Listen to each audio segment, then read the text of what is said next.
And we're going to bookend the evening with top 5 matchups, starting at 172 with Cunningham and Burton in the opener. We're going to finish with Alessio Perrin, who is number 1 against number 3 Melvin Miller. The team title could be in the balance going into that final match. Bishop McCourt currently with a 1-point lead over Lake Highland Prep. Lake Highland Prep and Del Barton in third. Del Barton and Lake Highland Prep both with 4 finalists. While Bishop McCourt has 3, it could very well come down to Parenton and Miller in that last match of the evening. And looking at the finalists, Bishop McCourt favored in their first 2 bouts with Jax Forrest and Bo Bassett. Yep, you expect bonus points out of Forrest and Bassett. That's all they've done this year. That's what you got to be looking for there. Can they create such a gap that it's an insurmountable lead going into 160? But Del Barton, they're going to be favored in their 2 finals. Cam Sance at 114. He's taking on Mateo Gallegos. And then you're going to get Jaden James in the co-main event, number 2 versus number 8. He's going to be favored against Zeno Moore of Lake Highland Prep. So that co-main event with Del Barton and Lake Highland Prep, that could be an eliminator there of who's in position to win at the end of the night. Could set the stage for an awesome finish here to our Powerade. And we're about to kick it off here. Finals going down here on mat number 1. We got 3rd, 5th, and 7th going on all around as well.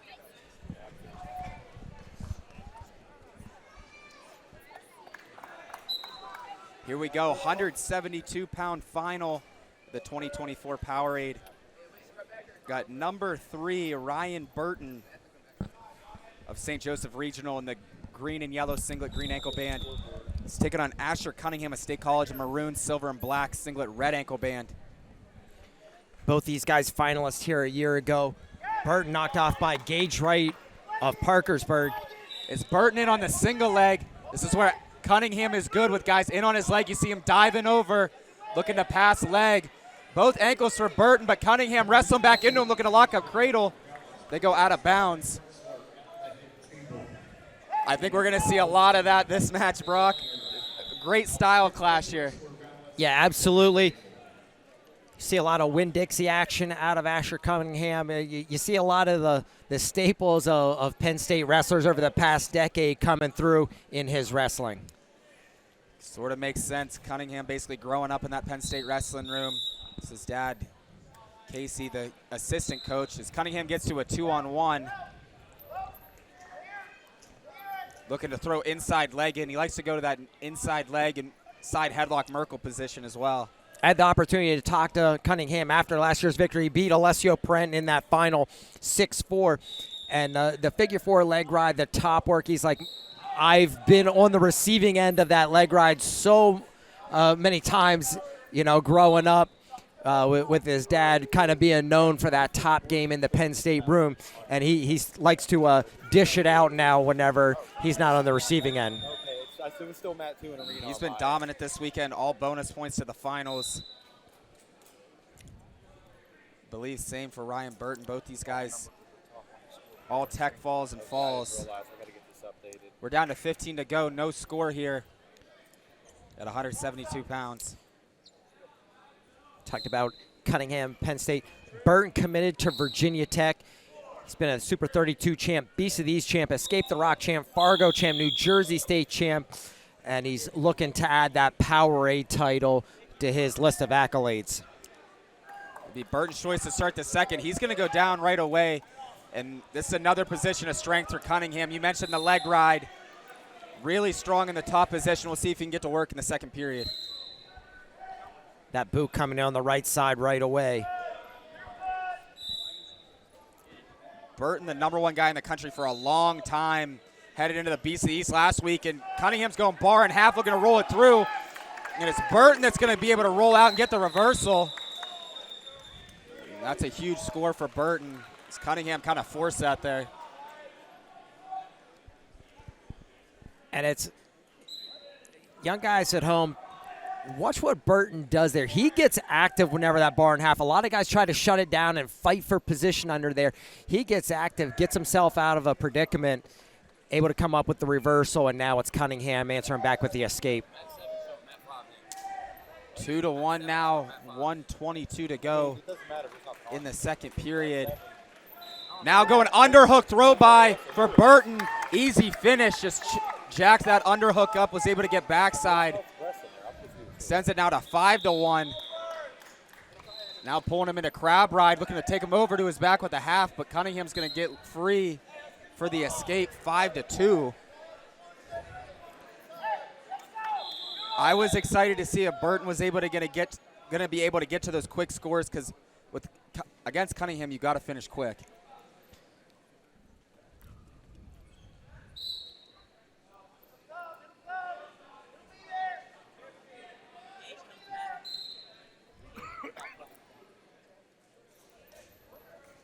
Mentioned Burton losing to Will Hankel in that Beast of the East final last week. It was Cunningham dropping the Ironman final a few weeks ago. A wild one, 15-12 in sudden victory to Hankel.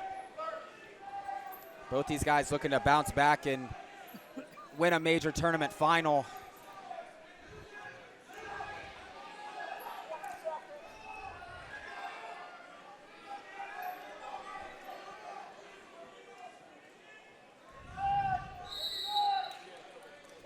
Down to 10 to go in the second. Sort of a finger fight going on here. Looks like both guys are reserved to head to the third.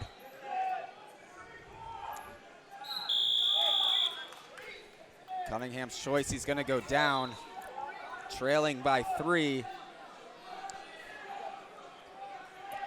And now put yourself in Cunningham's shoes. If he ends up getting away here, close it down to 5-3, do you wait for a sprint, or do you want to score early and then have to ride for a long time to finish out the bout? Another thing that's interesting too is Cunningham looks to go throw by once again. Burton goes to the body, able to drop to the double. So that answers your question. Cunningham going for it early. Burton now extends it to 8-3, throws the left side leg in. Cunningham getting active underneath himself, putting himself in danger here. Burton looking to take him to his back. That was another thing I was interested in, is Cunningham likes guys coming to him, shooting on his legs and creating scrambles.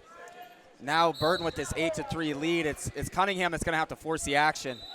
And on a throw by, taking your hips in, closing that space, that in order to execute a throw by or a pass by, you need that space between you for the arm to cut through. Whenever Burton presses forward, he closed that space, gets to the legs, and was able to secure the takedown. A shot by Cunningham. Burton looking to re-attack. Cunningham continuing to wrestle through the position, now in front headlock. Under a minute to go. Cunningham wavering for an injury time. Official lets it go. Burton's gonna get the takedown in the fall. It's like Cunningham might have caught something, a shot to the head there. He was signaling for an injury time. But Burton's gonna get the fall.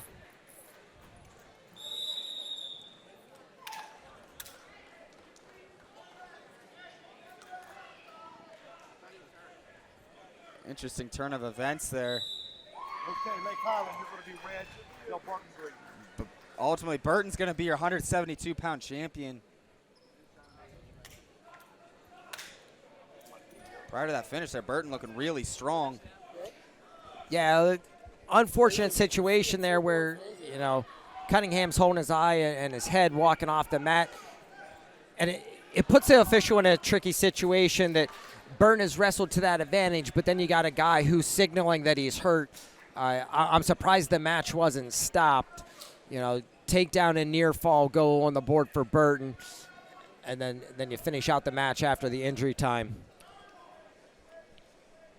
We are going to be in a little bit of a holding pattern as mat 5 still working through the third period. We also have a 1-1 score over on mat 7. 22 seconds remaining there as they're in a stoppage in the bout.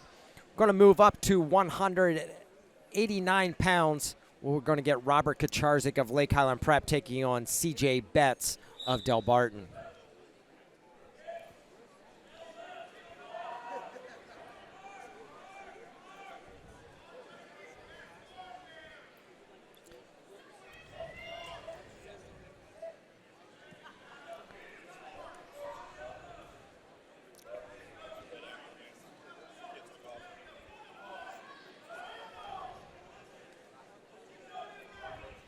didn't have much time in the opening to talk about our team score scenarios. McCourt leading by 1. They have 3 championship finalists and 4 wrestling in the other placement bouts. Lake Highland Prep, just the flip side of it, they're trailing by 1, 4 finalists and 3 in the 3rd, 5th, and 7th place bouts.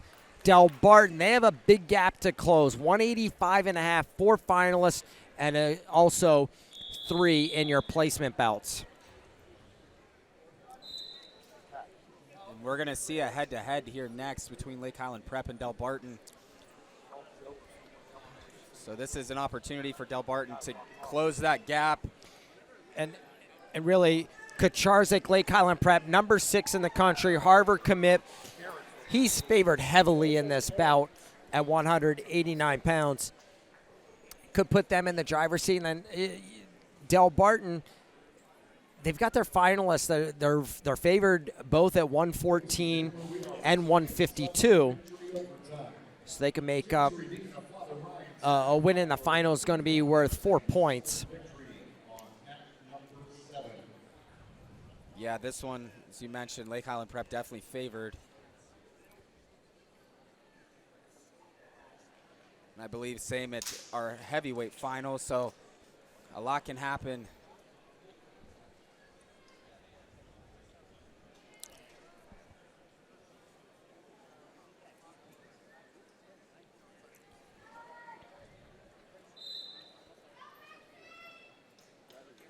Get him.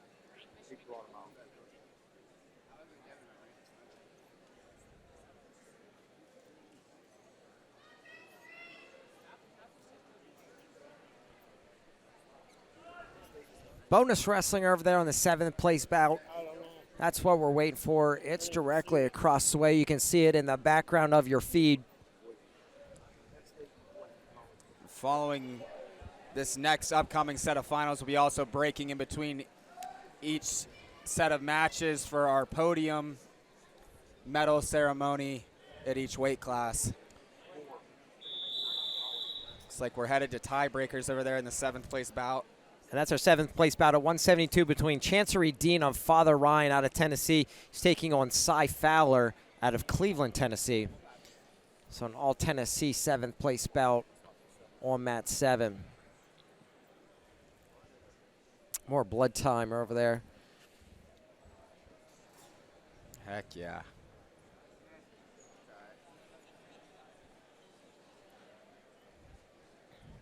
So we've talked about our team race up at the top. Go ahead and take us through our top 10. We got Bishop McCourt, as we mentioned, currently in first with 195 points. Lake Highland Prep just behind in second, 194 points. Del Barton in third, 185.5. Malvern Prep in fourth with 170. Then a little bit further back, Wyoming Sem in fifth, 145 points. St. Ed's in sixth with 141.5. Bergen Catholic, 106.5. They sit in seventh. Eighth place, Thomas Jefferson with 100 points.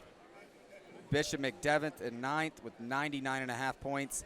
And Slam Academy closing out the top 10 with 96.5 points.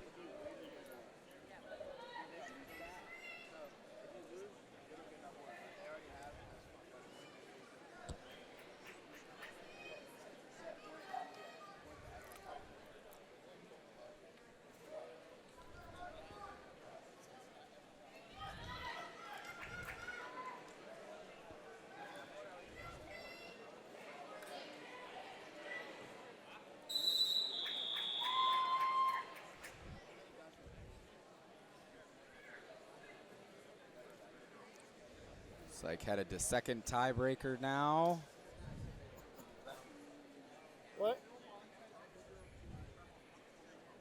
Question mark. 2 seconds remaining. Not yet. Is there a locked hands call over there? Now it's showing that it was the end of the period. Not too I think sure. they're trying to put time back on the clock. Yeah, 2 seconds. Should've went with me.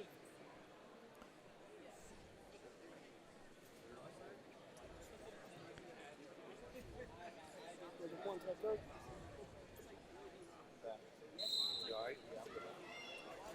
didn't realize they moved mat numbers around. They switched the mat, so none of our score was right on the other mat. Yeah, if I could. We're only one mat. Now headed to the second tiebreakers after a full ride out for Fowler.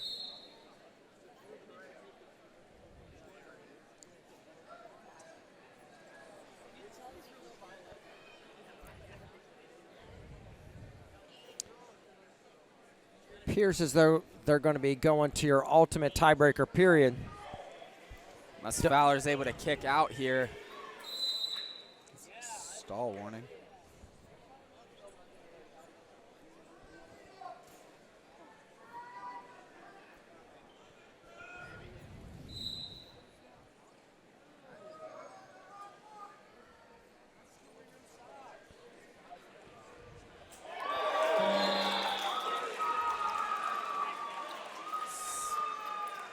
Escape for Fowler at the end, gonna win it.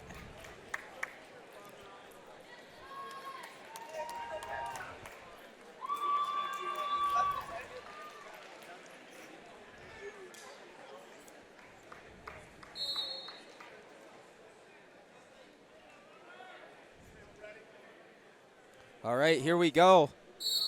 Back to action here in our finals. 189 pounds. We got Robert Kacharczyk of Lake Highland Prep in the white and red singlet, red ankle band. He's taking on Carl Betts of Del Barton in the white and green singlet, green ankle band. CJ Betts coming into the weekend, number 7 in New Jersey at 190. Kacharczyk, number 6 in the country at 190 for Lake Highland Prep. Betts is a junior, Kacharczyk a senior, headed to Harvard. Betts came into the tournament unseeded. He's had a good weekend to get to this point. Opened up the tournament and was able to take out the 7 seed in the round of 16. Won that one over Mark Gray of Kiski, 12-7. Then beat 6 seed Tavio Hughes of St. Francis. Won that one 8-5 in the semis to get here. Well, Kacharczyk's been dominant. 2 falls and 2 technical falls to get to the finals. Single leg for Kacharczyk.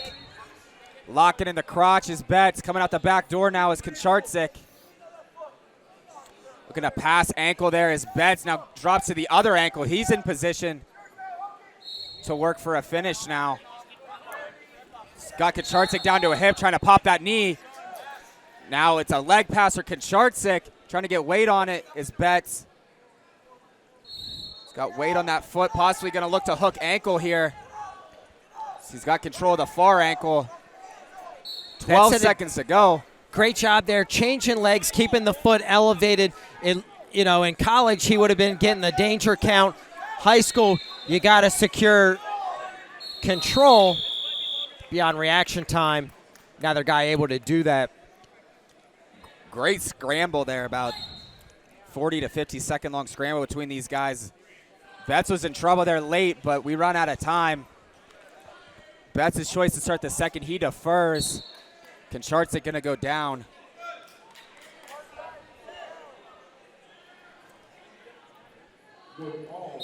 Back gets set on the right side. A little slow up to his feet. Kacharczyk cuts away, gonna take the 1-0 lead 10 seconds into the second period.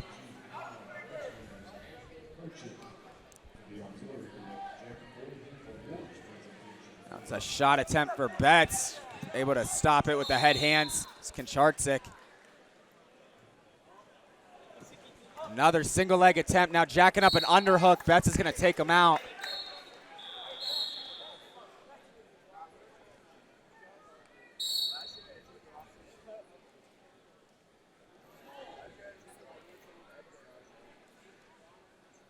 Kacharczyk's had a strong start to his season. 4th at the Ironman, 3rd at the Beast of the East over the last couple of weeks.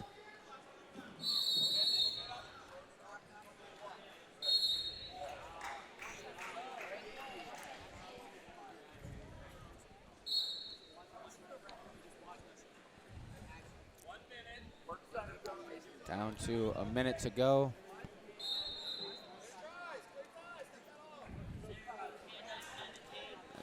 Nice snap there for Betts.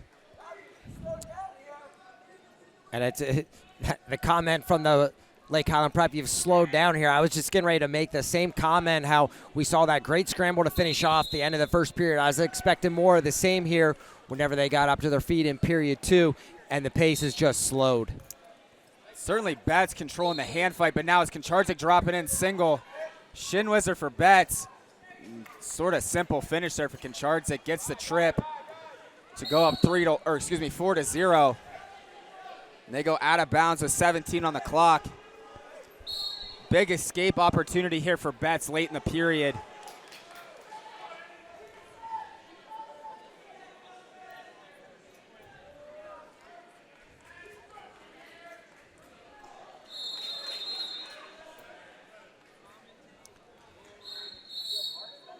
Koncharczyk gonna look to ride out the second period.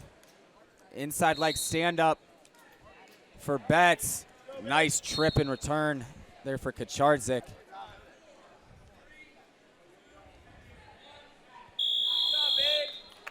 That's how the second period's gonna end. It's Betts' choice to start the third. He's gonna go neutral. Interesting choice there. Doesn't want to go back underneath Koncharczyk.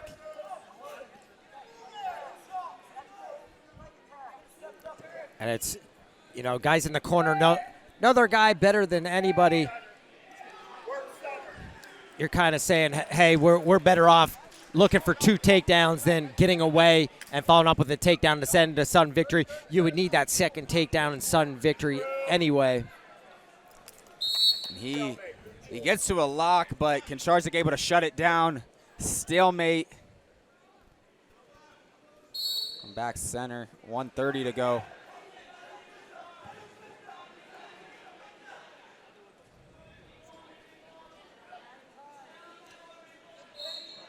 Left side hook for Koncharczyk. Betts snaps out of it. Keeps stabbing at this right side single. Now looking to change angles.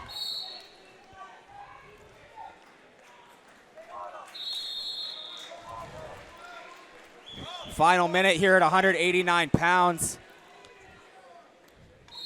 Betts has got to find his way to quick finishes, but there's the first stall warning on Koncharczyk. Koncharczyk locking it down in that front headlock on the edge.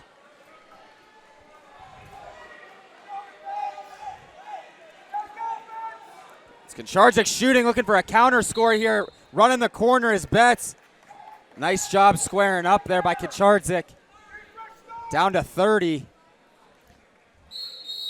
Here the Del Barn corner, get a fresh start. Koncharczyk masterful there, staying on the boundary line, keeping the clock running. He has an out. And it's you still have fleeing the mat call in high school wrestling. If you flee the mat and it's an imminent scoring situation, you can see that point go on the board.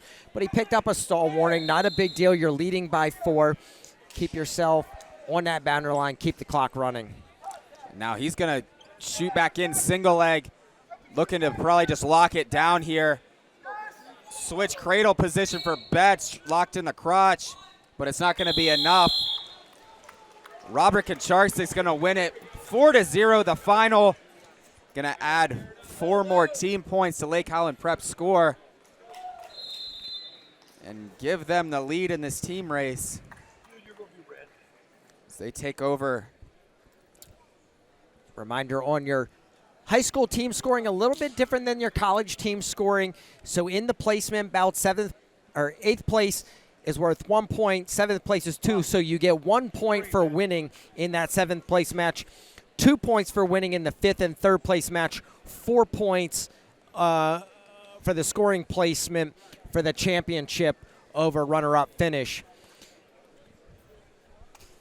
I believe all our bouts are completed. So we're getting ready to head over to the award stand. We'll be back with our 215-pound championship between Austin Johnson and Jude Coria.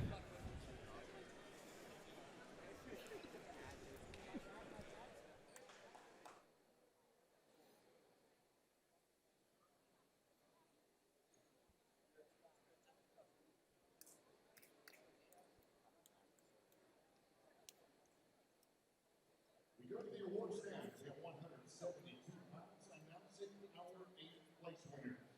Introducing first finishing main place from Father Ryan Chancery P.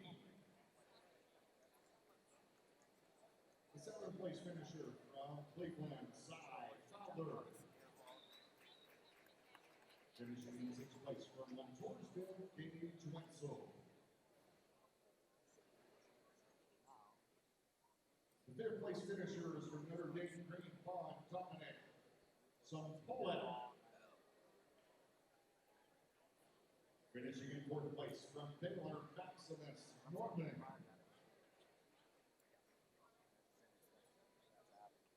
The 3rd place finisher, Bode Marlowe from Thomas Jefferson.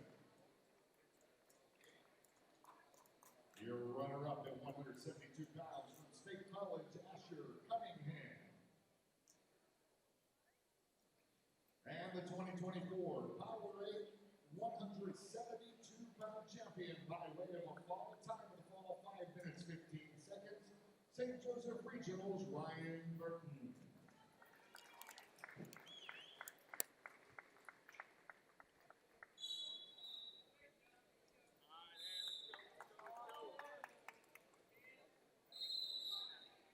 Here we go, 215-pound final.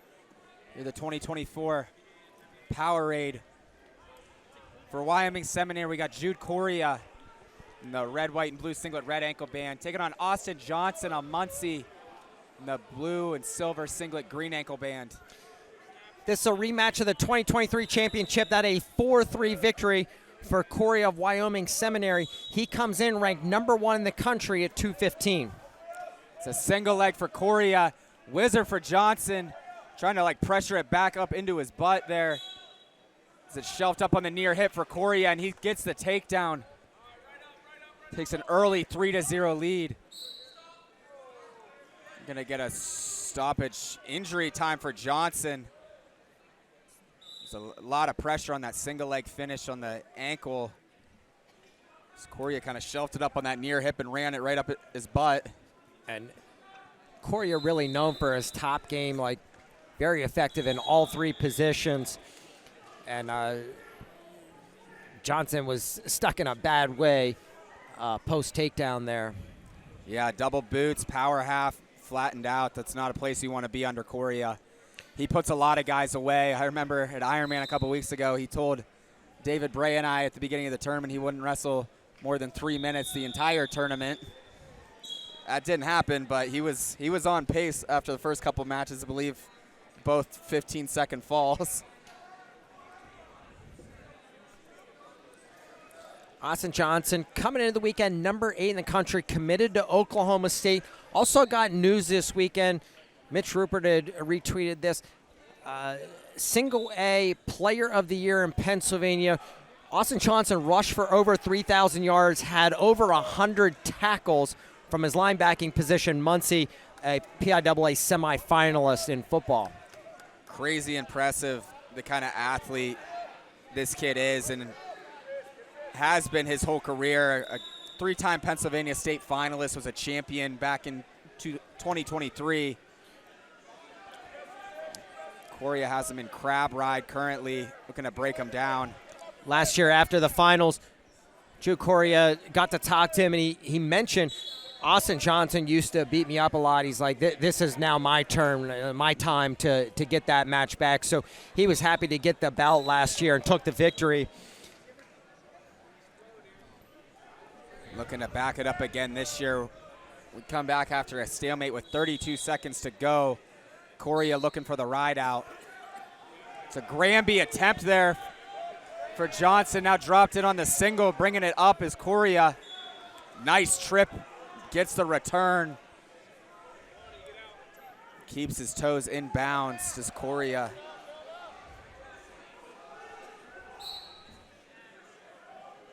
Official's gonna call him out with 12 on the clock.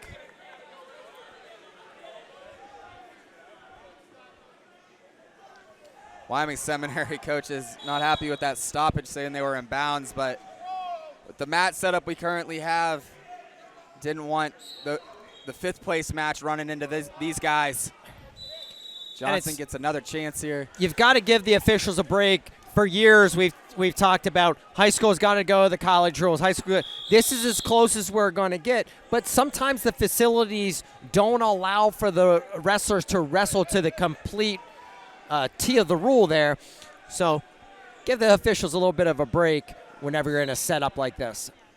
Yeah, with that stalemate, just more so trying to protect the wrestlers rather than give Johnson a break there. Johnson's going to go down to start the second after Correa deferred. Going to continue to follow this team race throughout the night. At 2:15, the only team in the team race that has somebody going is Alex Smith of Lake Highland Prep. He leads 1-0 over on the 5th place mat. Lake Highland Prep, as I mentioned, after that win in the last bout, a 3-point lead over Bishop McCourt now. Correa riding tough, got that right back ankle trapped. Trying to turn back into it. And I believe it was Keegan O'Toole that out of this position in the Western hook, you need to get that foot down on the mat, kind of rotate over your knee, turn back in. Get that knee to the ceiling. He hit that on Levi Haynes just last week at the collegiate duels. It was a big key in the match for O'Toole to get out. Good wrestling within the rules there. Correa keeps his feet on the mat, gets the effect of the double kick back, but kept his feet on the mat and kept it from being illegal. Yep. Same exact position. Great wrestling to the letter of the rules. You mentioned his top game. He put that on full display at Who's Number One when he took on Nicholas Sahakian. Put on a tough ride on a big guy. We're down to under 30 to go in the second.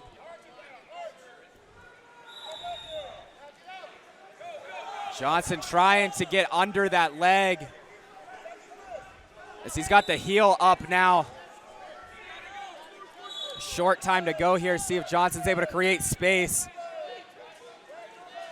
Now switches sides. Correa bringing him back. Posse looking for near fall. Just going to cover, and that's going to do it for the second period. A full period ride for Correa, and it's his choice in the third. He's going to go down.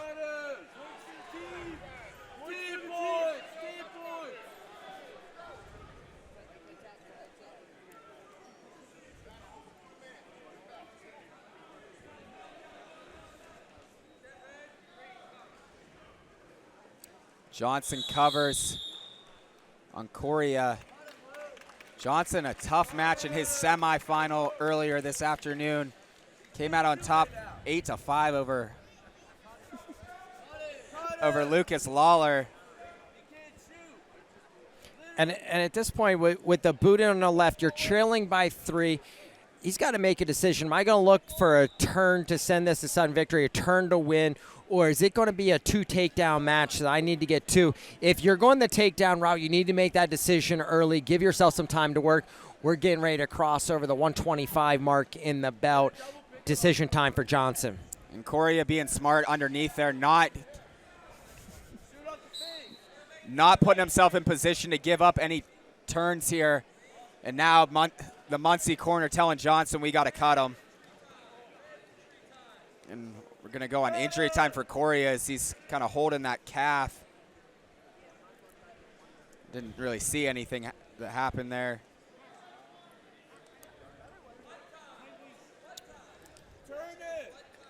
And now we're going to switch over to blood time on Correa.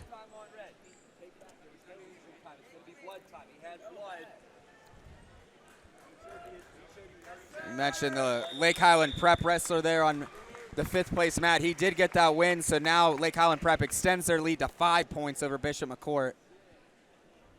Bishop McCourt still with 7 to go.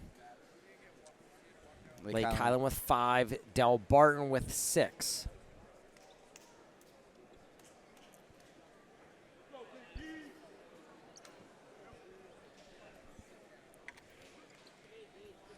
Looks like Correa is good to go here. Johnson's going to bring him up to his feet, gives him the escape. That's going to make it 4-0. Like you mentioned, Brock, 45 seconds tick down there for Johnson. Not a whole lot of time to pick up 2 takedowns, especially against the #1 guy in the country. So we tick under a minute to go. Johnson picking up his hand fight. He's got this tight right-handed collar tie. See what he looks to set up here. Looks to go one way then the other. Correa just staying at home, staying low. No stall warnings on Correa to this point.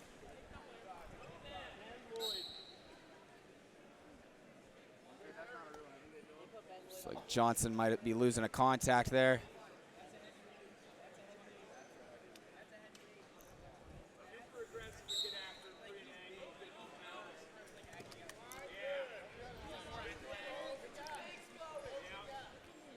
Heavy collar tie again for Johnson. He's got to find a way to get through the head hands here at Correa. He's got to be thinking take down a near fall at this point with 15 to go.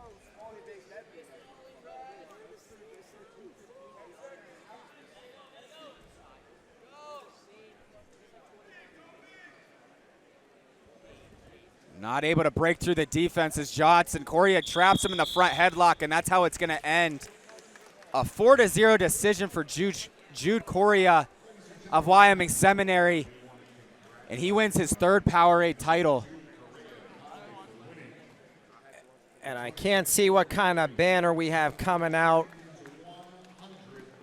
We got a It's 100 his 100th wins. victory. Looks And like he's gonna put a hat on. it's like a Cornell. It might be backwards, actually. Jude Correa making his college commitment right here, along with his 100th career victory. Gonna head to Cornell.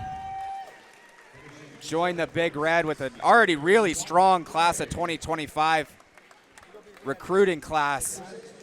Congrats to Jude Correa on his 3rd Powerade title.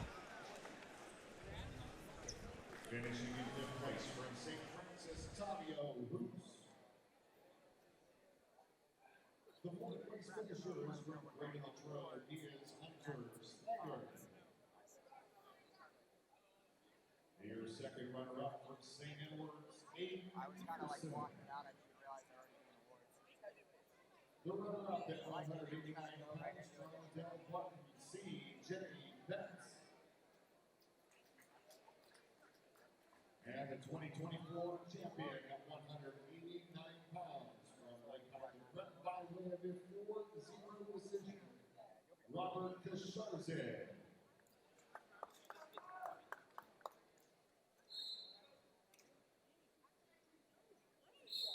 up to our next final here, 285-pound final here at the 2024 Powerade. For Lake Highland Prep, we got Jacob Levy in on the shot right away. He's taking on Lucas Salada, of Malvern Prep. Gets the early takedown as Levy. Number 7 in the country, Beast champ, Ironman 3rd. This was a championship. Final at Beast of the East, won by fall. Levy in 2:22, I believe. Level change is coming for Salada. Levy circles himself back in, but they go out. 1:13 to go in the first. Yeah, I saw Levy a lot last week at Beast. Really impressed me, just his athleticism for a heavyweight.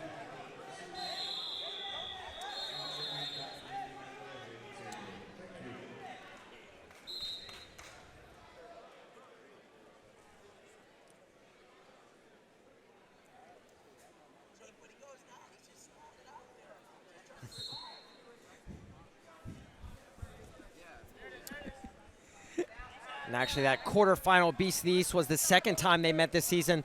The 3rd place bout out at Ironman, also a fall for Levy in 145.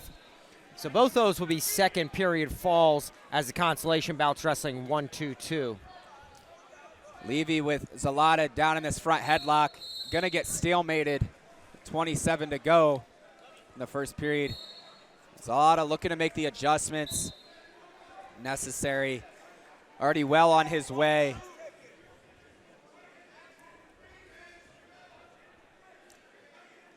Single leg attempt for Zalata. Now go behind for Levy's in on the single. Roll attempt for Zalata, passing leg. Now he's in position to score. It's like Levy's knee got in a bad spot there after that leg pass. They're gonna go on injury time. And it was going to be a position that Zalata was in the driver's seat looking back towards the head. That knee bent up, had the foot lifted clear of the mat. Yeah, kind of saw that one coming after the leg pass. Levy's leg kind of got wrapped up in between. I've seen a lot of knees pop in there. Also felt my own knee pop a lot in that kind of position. But you see why the Malvern Prep contingent not happy with that stoppage. Yeah, when you've lost this match by fall twice, you put yourself in position to score big points or even be looking for a fall yourself. That's a tough pill to swallow. Coach Lauder wants to talk about the possibility of an imminent takedown and putting the 3 points up on the board.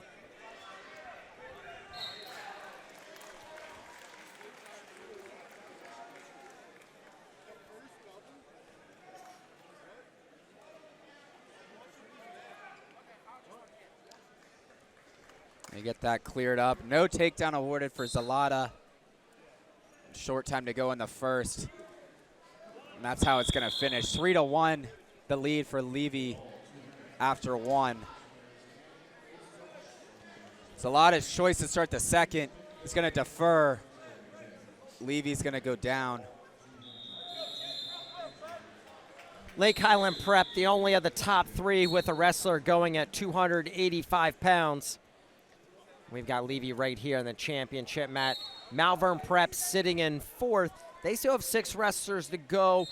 It's a big gap between them and Del Barton. Del Barton favored in some of their championship finals, so you think that's unlikely, but Malvern mathematically has the ability to close that gap and finish with a team trophy here at Powerade.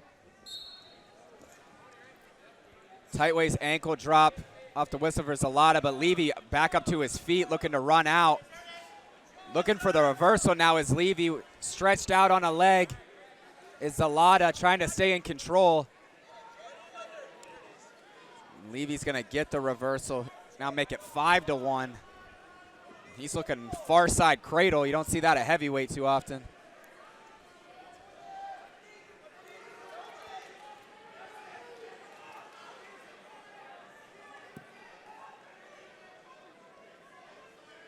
Hanging out on the left side is Levy. Not a whole lot of action going on right now over on the edge.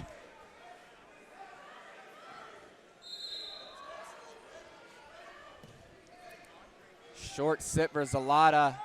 There's crossfoot under. In position for a reversal. Probably the most missed position at the high school level. You see that crab ride, the crossfoot being available underneath. Reach under your outside leg. Get to the sole of the foot, pop down on the knee, hop your hips out of the pocket, score your points. One of my personal favorites. We're down to 30 to go in the second. If you're Lake Highland Prep, as we mentioned, you already picked up a fall in this matchup twice this season. This could be huge team points for your team. You got to be expecting some form of bonus coming in this one. Absolutely, especially whenever Bishop McCourt has their bonus machines of Jax Forrest and Bo Bassett to go in the championship finals. You got to think that you got to match them somewhere along the way with some sort of bonus. That's how the second period is going to end. It's Zalata's choice to start the third.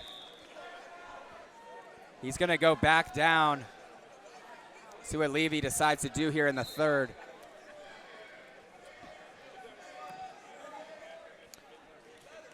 Look, Coach Palazzo kind of gave him the head shake and then said, yes, do it. Gives the escape, and we'll start in the neutral position. Jacob Levy's going to be coming after those bonus points. Imagine Zalata's still in, though. Takedown here would tie it. And we're talking bonus points, and it's a one-score match. Yeah. But that's with the new scoring system. That's the reality of it. That no lead safe anymore. 3-point well, takedown, and it's 4-point near also fall. it goes from a razor-thin match to bonus points in one sequence. Yeah. You score 7 all in one sequence these days, so really anything's possible.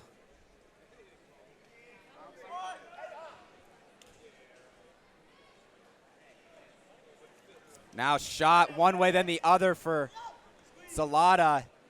Shutting him down in front headlock is Levy. See if he looks to score out of here. Prying that back handoff, possibly looking to run corner, but Zalata recovers to his feet.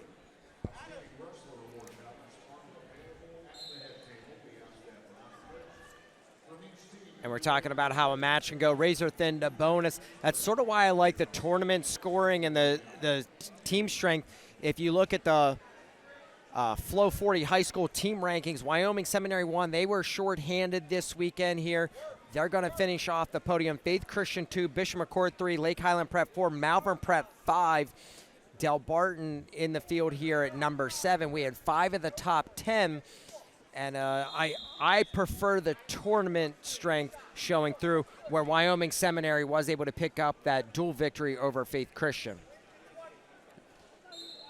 And then the opposite, just a week before, it was Faith Christian that came away with the Ironman team title over Bishop McCourt and Wyoming Seminary. But we're down to 15 to go here in the third. Pace really slowed down here in the third period. Neither guy really going after it. As I say, that's Zalata trying to get to a single leg. But Levy's just going to shut him down here and clinch his Powerade title at 285 pounds.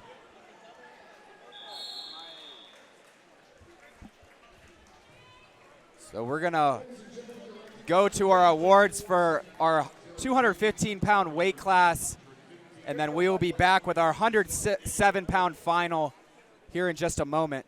The place finisher from Dumont, Kendall, Ford. The second place finisher from Southwest Miami, Myron Mendez.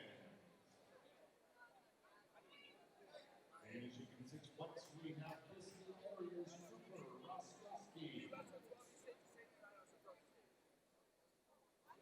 In fifth place, Alex Smith from Lake Highland Prep. Finishing in fourth place from Stockton River, London Jobber Spence.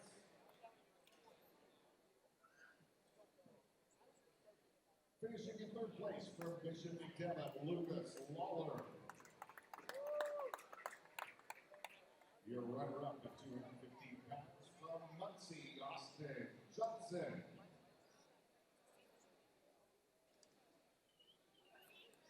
And your 215-pound champion, by way of a 4-0 decision with his 100th high school career victory, Wyoming Seminary's Jude Correa.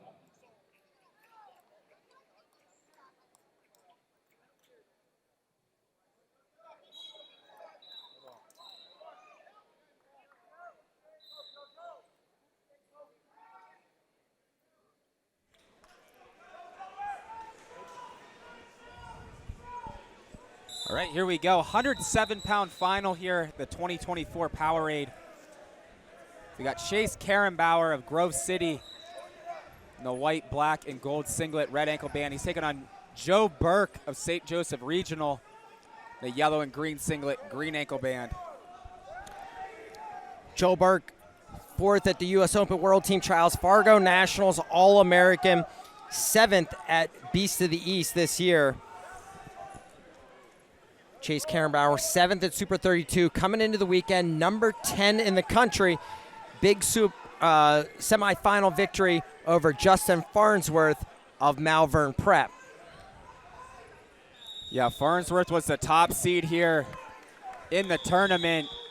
an Ironman runner-up and Beast of the East champion. It was Karen Bauer taking that semifinal bout 6-4. So we have several of the top-ranked wrestlers here. We have Farnsworth that was number 7, Karen Bauer 10. Keegan Bassett is taking on Farnsworth in the 3rd place bout. He comes in number 11. PJ Terranova, Del Barton, he's wrestling in the 7th place bout. It's a single leg for Karen Bauer, shin whizzer for Burke. Over here on the edge, you see the hand fight going on there. Karen Bauer reaching up for the head. Possibly looking to lock up near side cradle. Gets the whizzer cleared. He's going to try to pull him in bounds. Burke able to kick off it. Official's going to call him out of bounds with 34 to go. Burke showed off that defense against Wyatt Stauffer in the semifinals. Won that match 10-2 major decision. Stauffer got to that single leg pretty much in the same spot several times and wasn't able to get the finish on Burke. Really good with a guy in on his legs. Now he's got the front headlock. Karen Bauer keeping him square with that elbow control.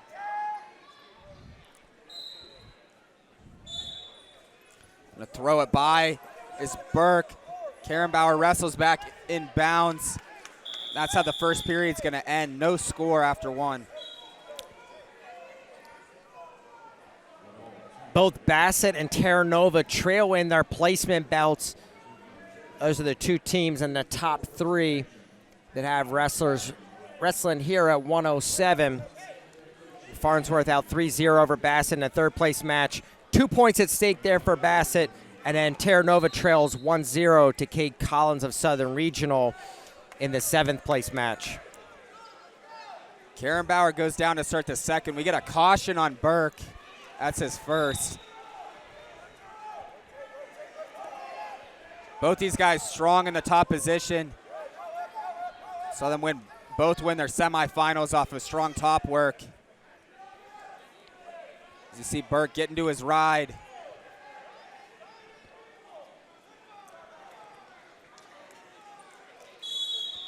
Karen Bauer up to his feet. It's a bar and a half for Burke. Official's gonna stop it. And it's a situation that, you know, you take him down, you put him down on that arm side, it becomes illegal. The official has the opportunity to take the danger away by calling the potentially dangerous, stopping the action. Saw the St. Joe's Regional try to complain a little to the official, and they both let out a little smile there as they know what was going on. Nice turn in by Karen Bauer. Still with the seatbelt, though, for Burke. That arm's got to pass the midline of the back. The official gives the escape. Maybe a little early there, but Karen Bauer able to clear out. Takes a 1-0 lead.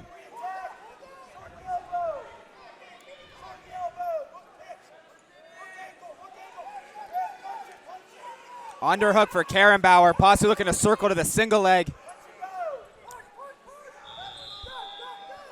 It's got Burke on the edge again. Burke now working on that far elbow for a bundle. And really, I'd like to see some urgency from Burke.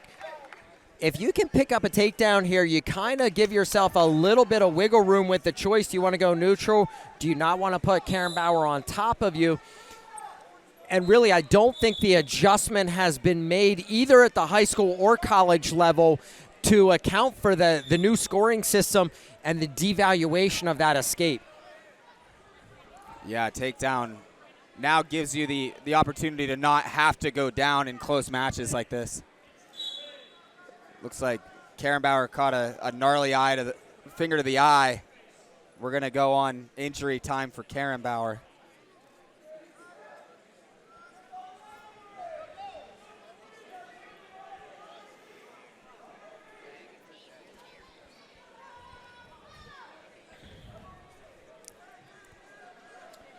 Farnsworth up 9-0 in that 3rd place bout. Bishop McCourt doesn't look like they're going to be putting any points up here at 107. Terranova in a 1-1 bout in the 7th place match. 112 remaining in that match. Back to it, 30 to go in the second period. It's a single leg attempt by Karrenbauer. And as you said, Burke now picking up his pace. Karrenbauer meeting him there though. It's a shot by Burke. Karrenbauer's got him down in the front headlock with 10 to go.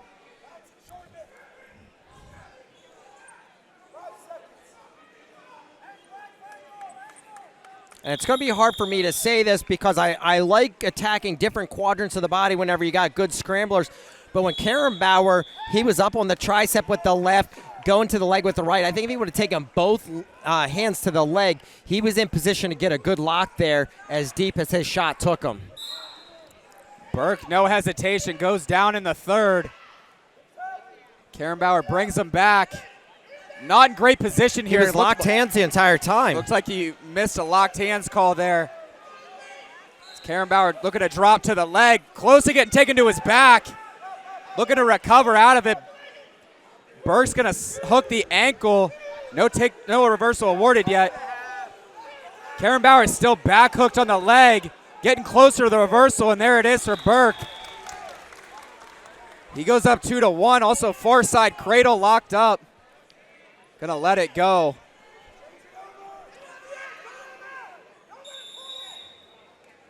They go out of bounds with 118. Burke takes the 2-1 lead. And yeah, that was definitely a missed locked hands there. And it was hard to tell because it was away from us. You're getting the same view at home, the same vantage point as we have from the table. And so the lock was away from us, but it did look like he was like almost figure fouring off on his own elbow. Karrenbauer, Granby. Now he's in on a leg. Side headlock, it looks like. No, far side cradle locked up for Burke. Able to break the lock is Karrenbauer, though. We go under a minute to go. Crab ride here for Burke. Trying to stretch him out. Reaching back for the head is Karrenbauer, and he gets the escape. Ties it at 2. We're going to go on injury time for Burke now.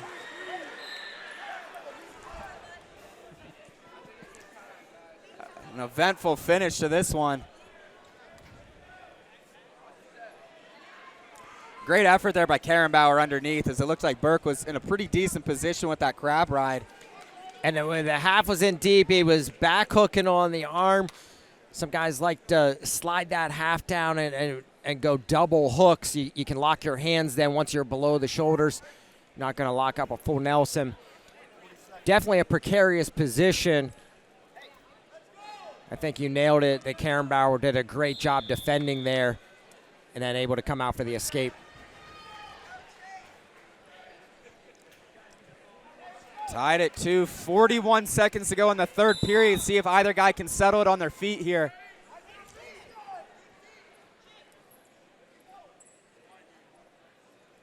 There's a single leg attempt now. Seatbelt whizzer position. See Burke blocking with that near leg, trying to hop over. Leg coming in for Karrenbauer, not able to get it in. 20 seconds to go. Burke using that right toe to block the leg. Resourcefulness there by Burke, but Karrenbauer continuing to go hip to hip. Short time. Karrenbauer, one last effort to throw the leg in. No score. And I think it's a good hold there. 5 more seconds. Karrenbauer scores that takedown. Not able to get control before the buzzer rang. Going to sudden victory. 1 minute on the clock. Any score wins here.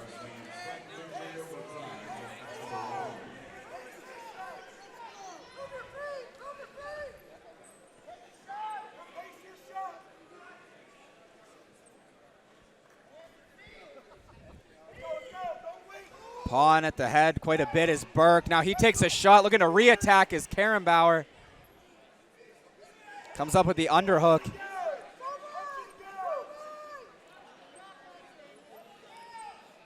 Karrenbauer's got that elbow high, but head position for Burke.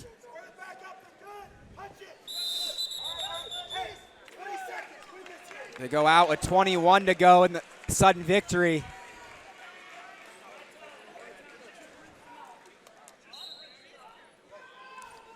Come over and give the old mouthpiece a little rinse. Too often we see that go straight back in. Nice hygiene there for Karen Bauer. Another shot attempt for Karen Bauer. Now going to the 2-on-1.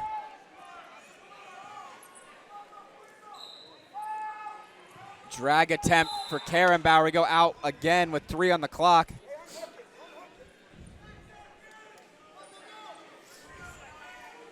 Karen Bauer definitely looks like he needs to adjust that headgear. We're going to go to tiebreakers. Both guys will get choice in these 30 seconds.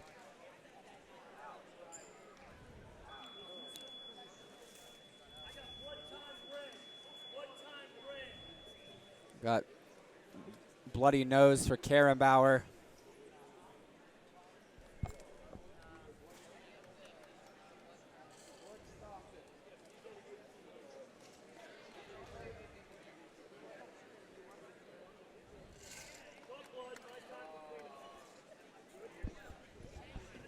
So as I mentioned,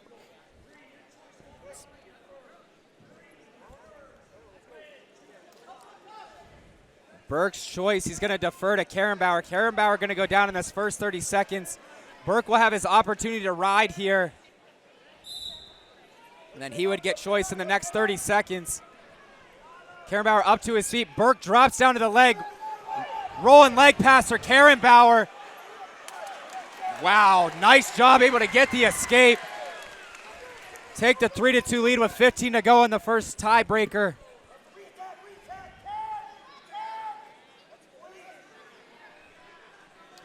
Karen Bauer keeping his toes in bounds. Looking for the go behind is Burke, but they go out with 2 seconds.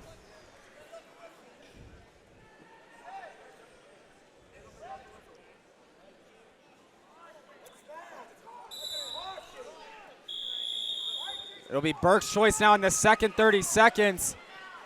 He's going to go down. Karen Bauer were to ride out here, he would win the match. Burke's going to have to find his way out. No stall warnings. And it was Karen Bauer who scored the first points in regulation.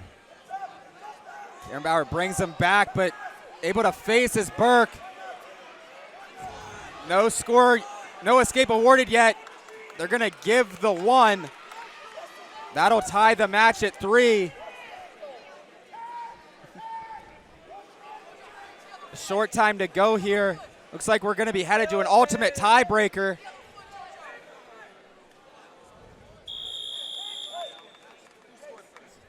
Red. Red. As Brock mentioned, Karen Bauer scored the first point in the match, so it is his choice in the ultimate tiebreaker. He is going to go down.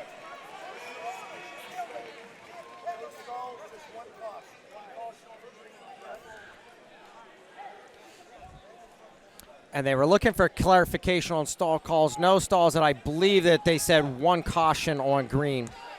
See if I can get a peek at the live scorecard. Karen Bauer down. Burke's going to have to ride here. If he were able to ride out, he would win. If Karen Bauer gets out, he will win. Hand Turk here for Burke, and he's in good position to ride here. Karen Bauer looking to wrestle through the position. Close to giving up near fall. 10 seconds to go. Burke down on the leg. Karen Bauer looking for the reversal. They're going to award the reversal. Reversal for Karen Bauer. And he's going to win the match.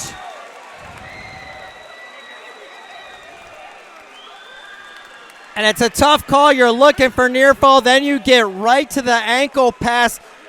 I was going to say Karen Bauer, even though he's in great position to score the reversal, should be kicking away with the amount of time that was on the clock.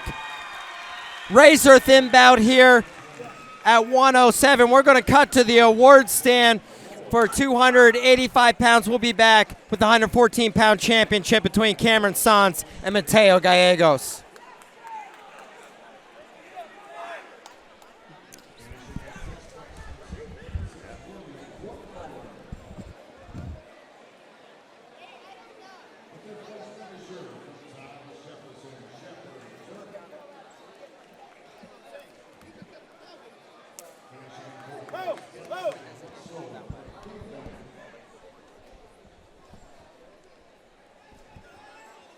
Your second runner-up is Bergen Catholic's Benjamin Shu. The runner-up at 285 pounds from Albert Lucas Solana. And in 2024, 285-pound champion Powerade by way of a 5-2 decision, Jacob Levy.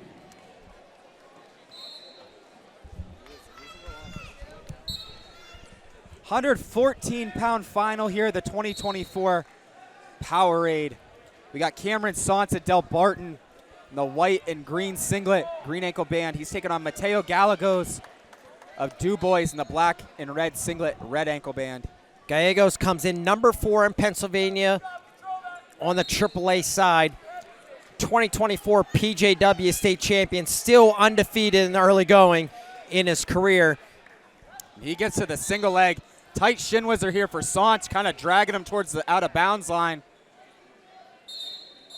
Could see a stall warning there as Sanz dragged it towards the line. And it's weird that like you have the flea available, but it's not an imminent scoring position there with the closed whizzer. But I agree with you. I would have liked to have seen a stall put up. No score, 45 seconds into the first period here. Cameron Sanz, a New Jersey state champion a year ago, currently ranked number 5 in the country, was a Beast and Powerade finalist a year ago.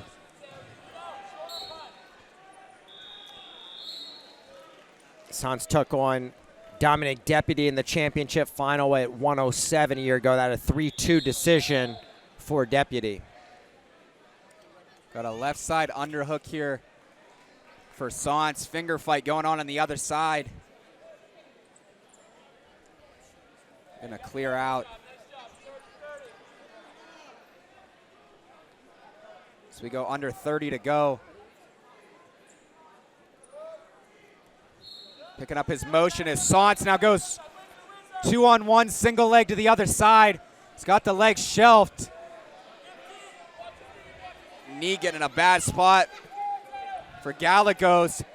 Still fighting this one off. Now going bottom leg cradle is Sanz. No near fall, but takedown for Sanz. Short time to go in the period. Great time to finish for Sanz. Almost picked up near fall there. Gallegos able to recover.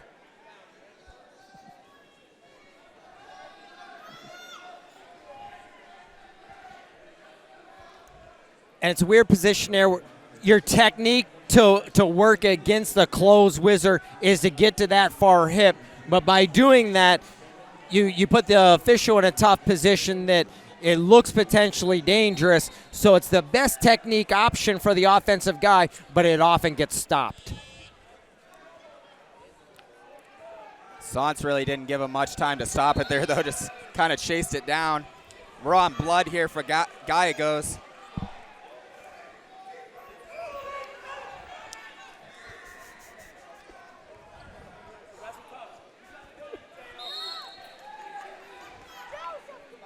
Gallegos going to go down to start the second period. He's won a couple of tight ones back-to-back in this tournament. 1-0 wins in both his quarter and semi.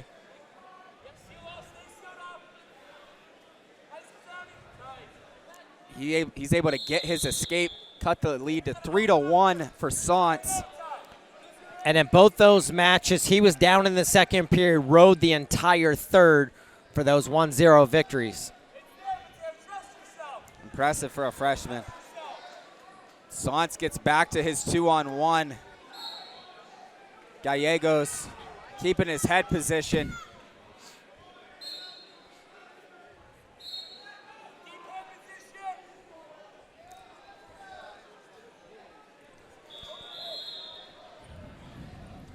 Looking to drag it down there is Sans. Going to take him out of bounds. 1:06 on the clock. Going to go caution there on Sans as it was early head tap.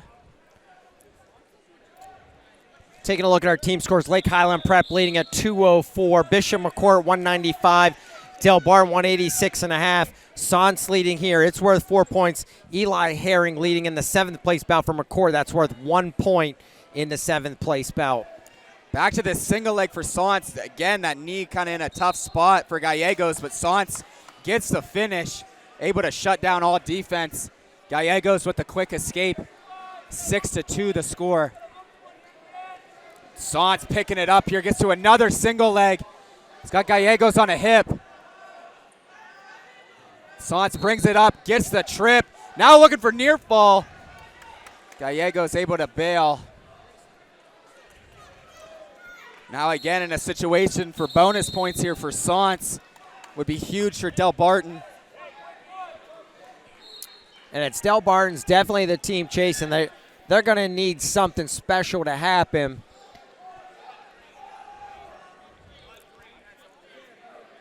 Gonna go on blood time for Sans this time. Especially with Bo Bassett and Jax Forrest yet to wrestle. Almost guaranteed bonus every time those two take the mat.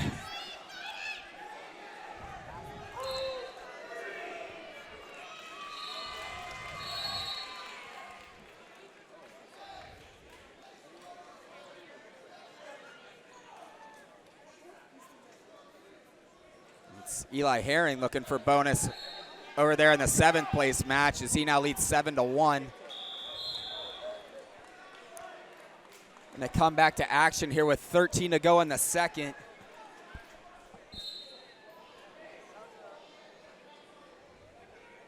Ladies and gentlemen, on mat number 5, we're wrestling in overtime. For the 5th place bout, Full Goodness of State College, Hunter Woodley of Straight Edge, wrestling in overtime.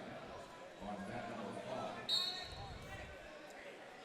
5. Short time to go here. Sans looking for the ride out in the second period. Gallegos up to his feet. Sans gonna drop down to the leg. Gallegos gets the lockbrook momentarily.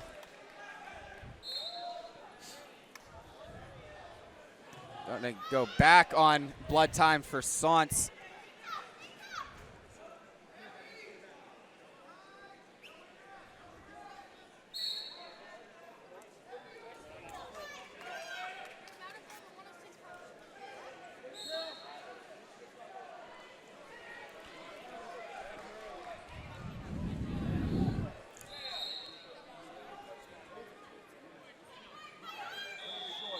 I believe it'll be Sans' choice to start the third period as well.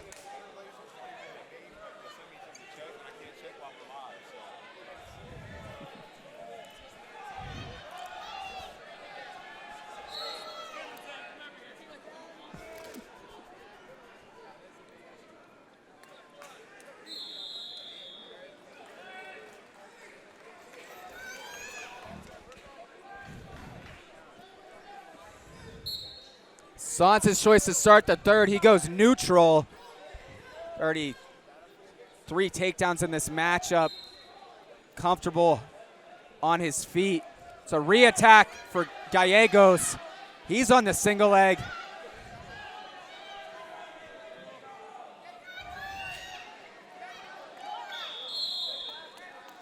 Trying to pick the ankle is Sans. Gets him to a hip. Now look, has a possibility to cradle here. Gallegos still down on the leg. Sans gonna slide back to the front headlock. And they get the stalemate. 1:21 to go in the third. Gonna get another caution there on Sans. That's his second for that early head tap. Gotta be mindful of that. That's a situation you should never pick up your cautions in the neutral position. Always save them for down the mat because there's a true advantage to be gained on the mat. And yeah, with the you jump in the whistle. You have 2 free ones.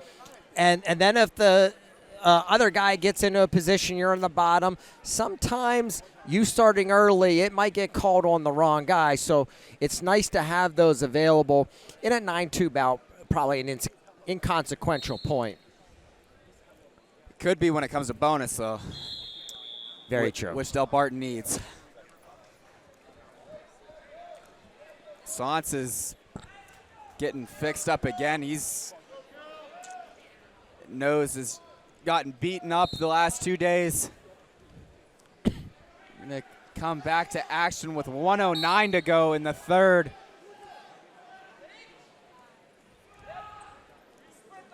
See if Gallegos able to get himself back into this match. See if Sance pursues this major decision. This is Gallegos taking ground. Sance gonna take him out of bounds.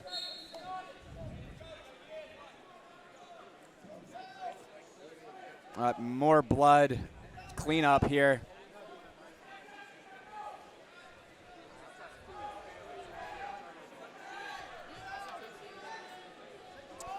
Eli Herring did finish off that victory on the 7th place map, put another point up on the board for Bishop McCourt. 204 for Lake Highland Prep, 196 for McCourt. Del Barton looking to go to 190.5, possibly 191.5 with the major, 192 with a technical fall. Down to 45 to go. Sance looking for the drag. Gallegos shooting to the leg. Stretched out here. Gonna bail out. Gallegos definitely picking up his pace now.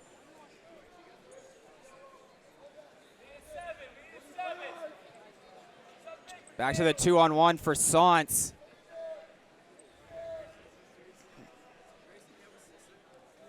Looks like he's just trying to ride this one out.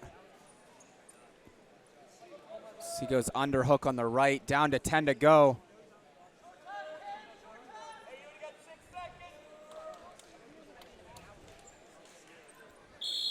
And that's how it's gonna end. A 9-2 regular decision for Cameron Sance, Del Barton. He's your 114-pound Powerade champion.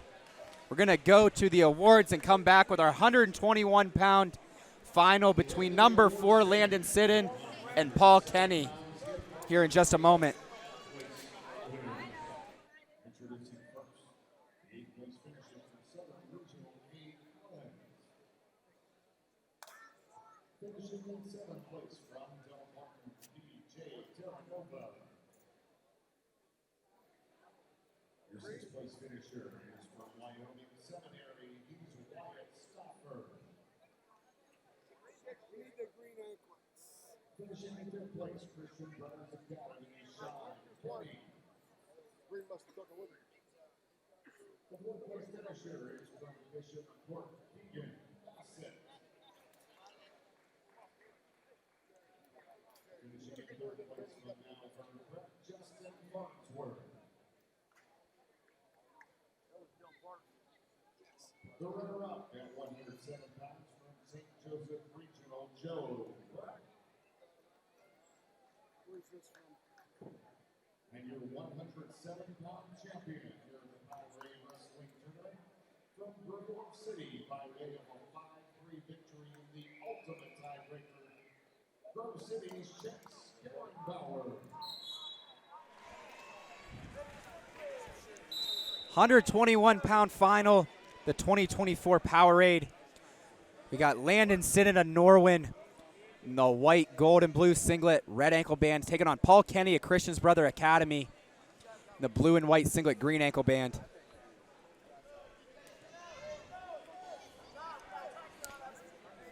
Sidden currently ranked number 4 in the country at 120, returning PIAA state champion, returning Powerade champion. Beast of the East champion a week ago, 2023 Fargo champion. And then you can flip over to Paul Kenny's resume, U17 world champion. He was third in New Jersey State's, also third here at Powerade. It was Aiden Smith of Notre Dame Green Pond took out Kenny in the championship semis, and then Sidden won the razor-thin bout in the championship final. Yeah, both these guys just sophomores, but two of the most impressive guys in the tournament for me.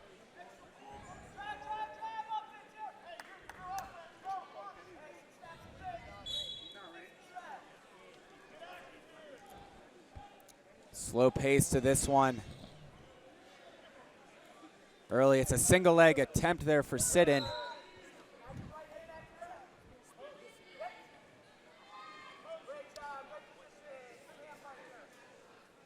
And Sidden's positioning, and what impressed me most, he fights off the single leg, and as I say that, Kenny gets deep on a low single leg, sweeps the foot and picks up the takedown. Just going to talk about the drag and go behind ability of Sidden.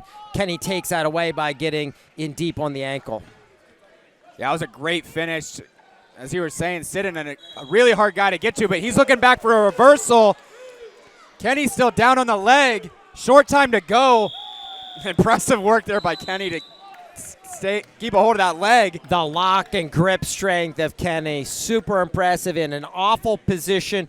Had the wherewithal to know the time on the clock, know the position, holds onto the knee, gets the ride out into period number 2. Sidden's choice to start the second. He's going to go down. Sidden had a rematch in the semifinals of a Beast of the East semifinal from a week ago against Lucas Littleton Mascaro. Won that one in sudden victory, 4-1. It was 2-1 last week. Sidden gets the early escape in on the single leg. Kenny wrestling back into him. An interesting spot here. Kind of like a switch cradle position. Wrapped around the leg. And he was in very good position to spladle early on with the being down the ankle, and the hip flexibility of Sidden, not quite able to sink the hip, was Kenny.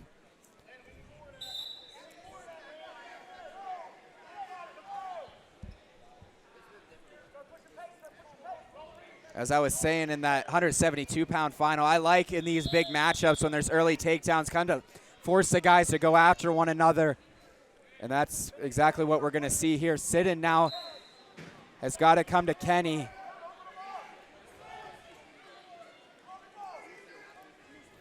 See him picking up his hand fight. So we go under a minute to go in the second. And it's another reason to advocate and be behind the three-point takedown. That sometimes in a two-point takedown scenario, guys can fight for the escape, look for stall points, and close the match down that way. It's not as significant. You need to score the points rather than press for those stall calls. Absolutely. And I should say, you need to score those takedowns. Yeah, for sure. It's a re-attack for Sidden. Kenny trying to roll on the edge. Sidden, nice job, able to drop down on the double. The official calls him out.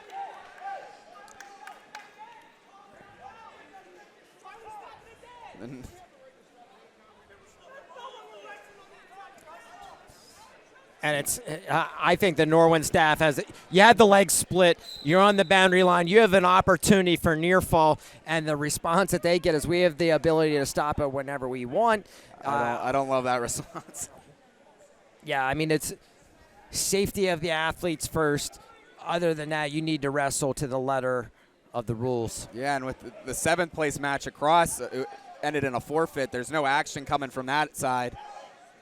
Looks like that's the second caution on Sidden. He's got to be careful here on this restart, or that could tie the match with another caution. Drops down on the legs to Sidden, hooks the ankles. And Sidden, a great rider. Wins a lot of matches on the mat.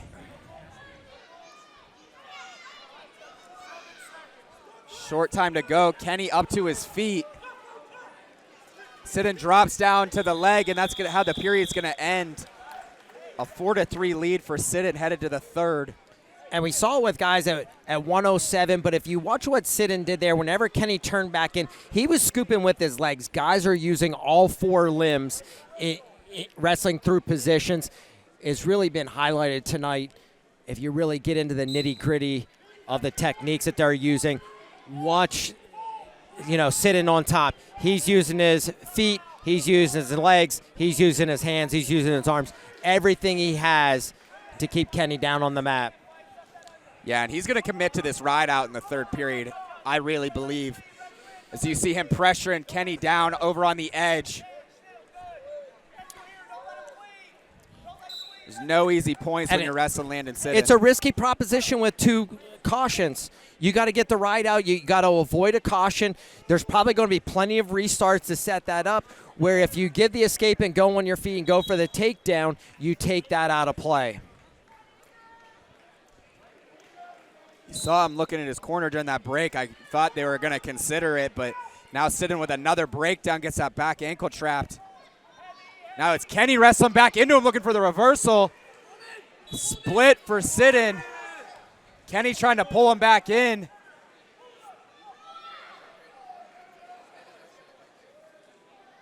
Close to the reversal is Kenny. Now gets that leg shelved. Whizzer for Sidon.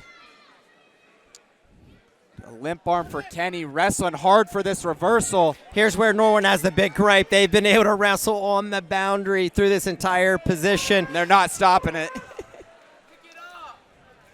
And Kenny's going to get the reversal. About 45 seconds wasted there. Over there on the edge, down to 45 to go. And the first thing Coach Martin says to Sidon, wait for the whistle. Wait for the whistle. You don't need to go early. You had the two cautions. Make sure you get a clean start and then get to work after that. That would be detrimental for Sidon if he were to give up a caution here. He would then need a reversal to tie the match. We go on injury time for Kenny. Looks like he was holding his chin.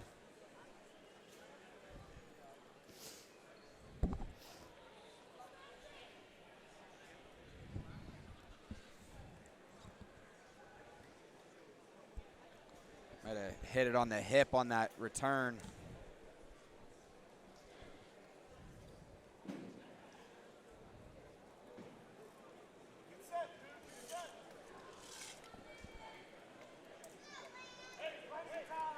We got 45 to go in the third here.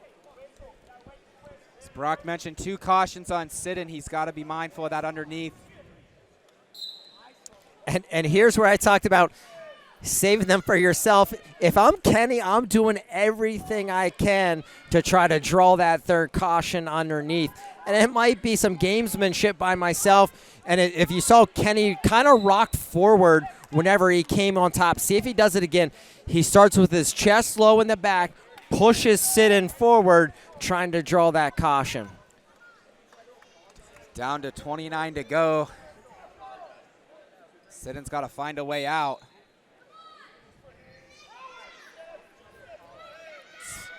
Bringing him down to his butt is Kenny.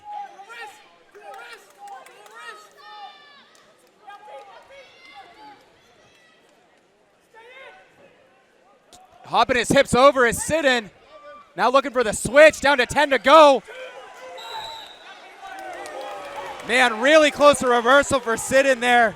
They're going to give the escape, loss of control.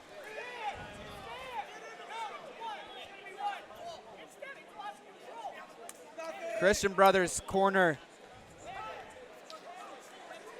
talking about how they awarded that an escape.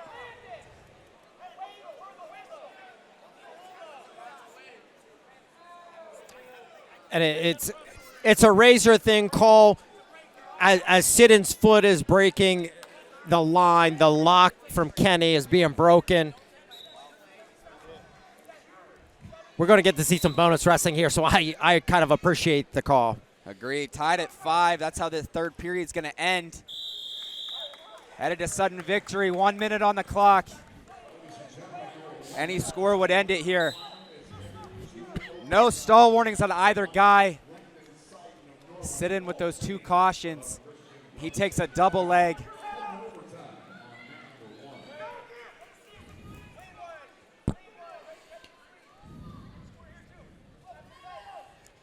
Also, if I'm sitting, I'm trying to end it here, not go to those tiebreakers with cautions in the pocket. Gonna get a quick stalemate there. 32 seconds to go in the sudden victory period.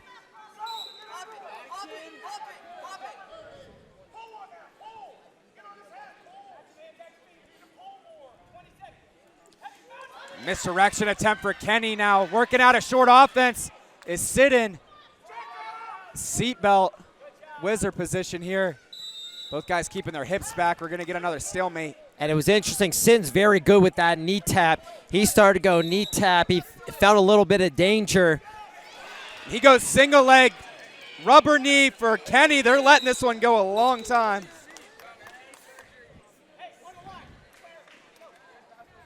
Kenny kind of put himself there, but they're going to stop it with 5 seconds to go. There's a caution on Kenny. I believe that's his first.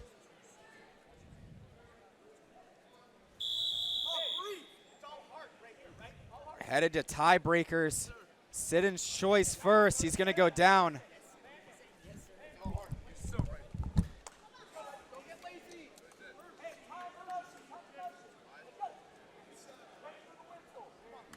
It would be Kenny's choice in the ultimate tiebreaker as he scored that takedown in the first.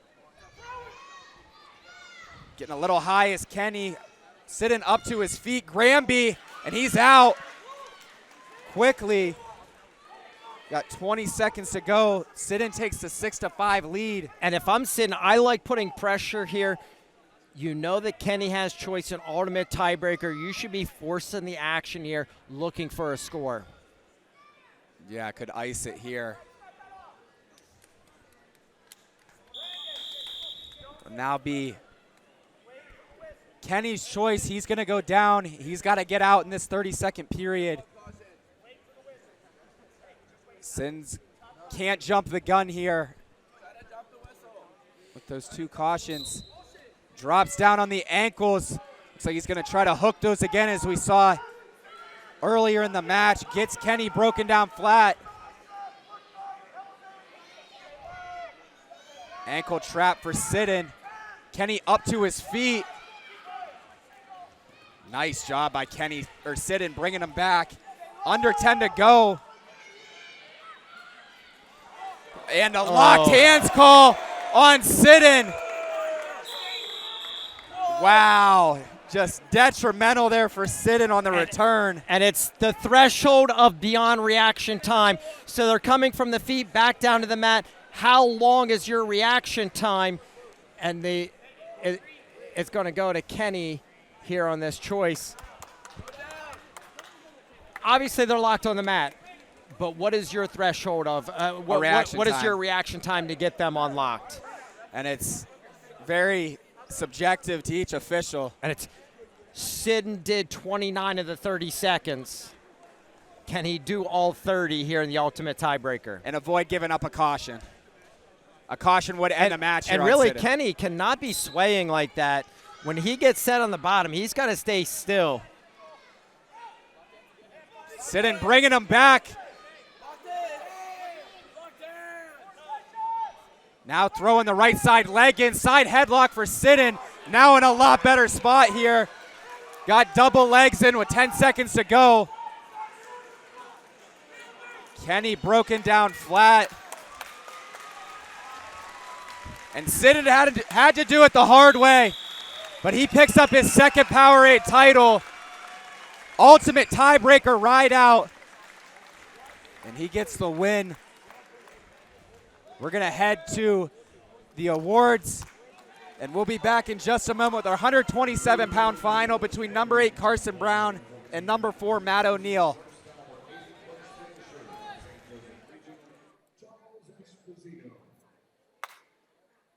Finishing in 7th position, Bishop Quartz Eli Perry. The 6th-place finisher from Melbourne, you're red. You're green, Saint. Finishing in 5th from St. Edward, Connor Whitley. The fourth place finisher is from Wyoming Seminary. He is Wyatt Spencer. Finishing in third place from Chestnut Ridge, Easton Bowell. Your runner-up at 114 pounds from DuBois, Mateo Gallegos. And the 114-pound champion here in 2024 Powerade, Del Martin's Cameron Sauce by way of 9-2 decision.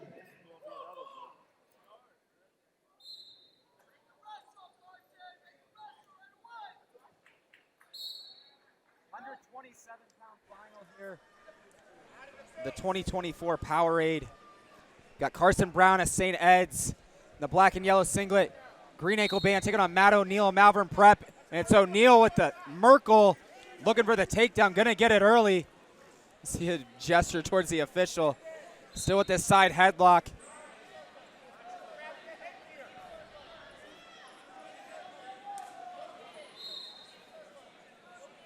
Brown trying to circle out. O'Neill keeping that side headlock tight under the chin.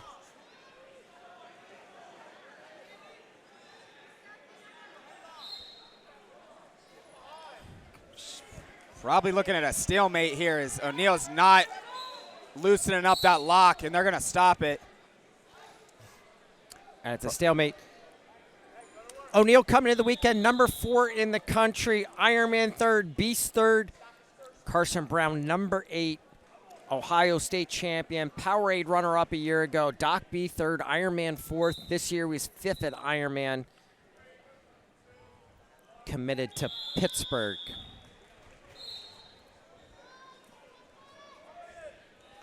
O'Neill, this is his best position on top. A really good rider. Sort of an unorthodox rider as well. He's got a lot of length. Can lock up cradles from just about everywhere. It's Brown who gets under the heel. See, sometimes this kind of locks guys in, almost seatbelts them into this position when they start pulling this leg across. And now it's O'Neill with the wrist between the legs momentarily.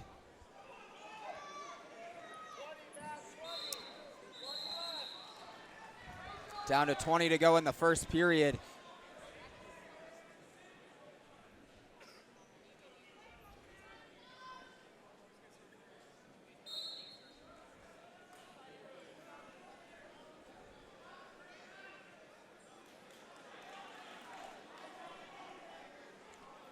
And that's how it's going to end the first period. A 3-0 lead for Matt O'Neill off that early takedown and ride out.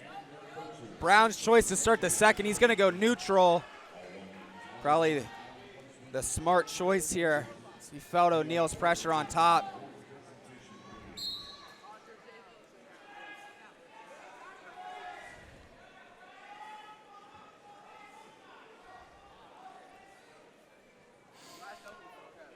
None of our top 3 have guys out on the mat. Malvern Prep sitting in 4th with O'Neill wrestling here in the championship. Malvern Prep has 173, Del Barton 190.5, Bishop McCourt 196, and Lake Highland Prep 204. It's Brown in on the shot. O'Neill in trouble there for a second. Brown keeping him in danger. Official there watching the shoulders of O'Neill.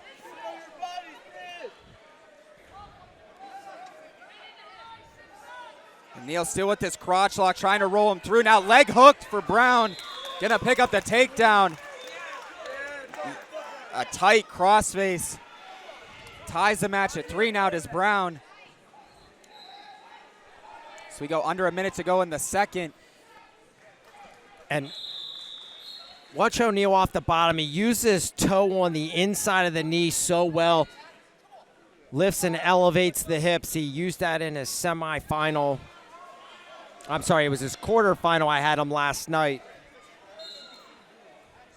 And this is where what he used in his semifinal. Sitting corner, really good with guys down on his legs, and then will lock up near side cradle. That's how he pinned returning Powerade champion Dominic Deputy in his semifinal. But Brown doing a nice job wrestling through the position.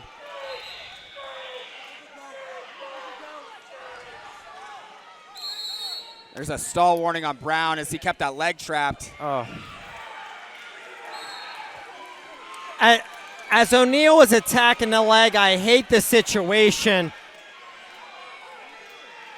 With the stall yes, call. it's pinned up against the back side, but you're trying to work. You could go a bent leg Turk there and really get aggressive with it, but it's O'Neal attacking your knee that's kind of forcing the position.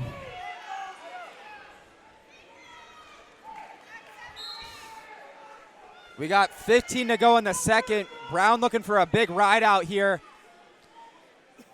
He did pick up that stall warning.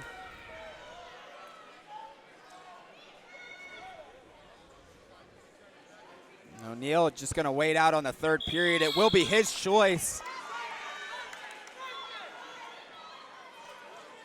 O'Neal's going to go down, looking a little winded. I anticipate Brown to bring him up to his feet.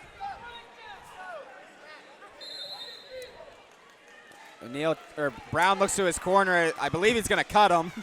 And I like that. Go up on the feet. He just gives the escape.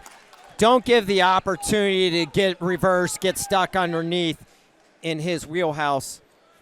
I can also appreciate waiting for the guy to get set before letting him know you're going to cut him. It's a Jackson Arrington special. Yep.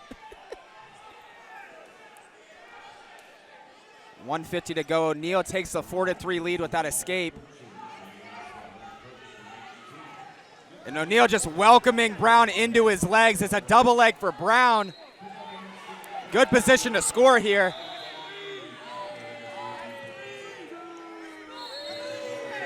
O'Neal on the butt, and there's the takedown.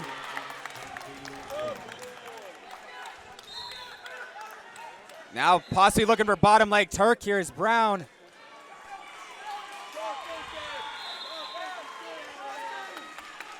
Bottom leg Turk hooked in. It's gonna look to get under the chin.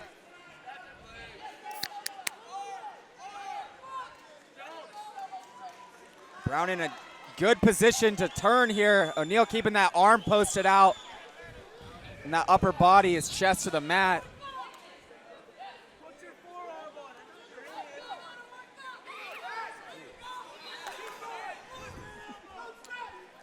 It's a bit of a yell let out by O'Neal. Down to 40 to go. Brown in a good spot to ride here. I was going to say, I think he's a little over anxious. Continue to look like you're working for the turn. You don't need to be working for the turn. You need to look like you're working for the turn here. He's keeping himself in a dominant position. 22 seconds remaining in the period. And O'Neal with no chance to really score when you're in this position. Now Turk comes out, down to 12 to go. Brown riding hard, arm on the back.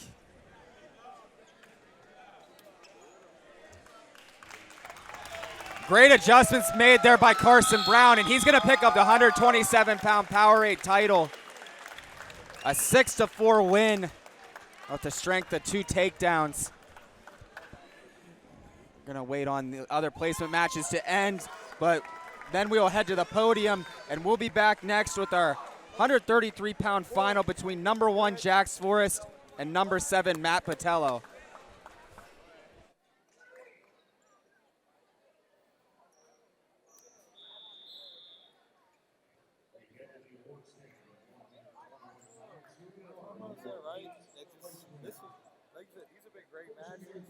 But the last few games have caught up to me. I'm sitting here like, I know this is good, but I'm falling asleep.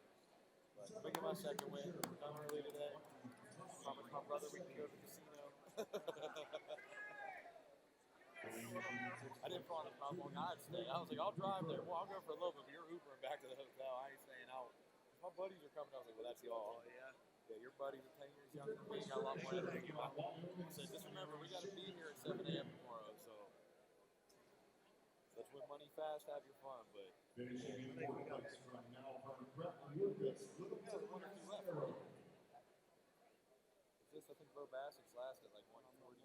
The third place finisher from St. Andrews, Ethan Marty, Spahn. they start at 8 a.m. Williams are 7, so I got to be here.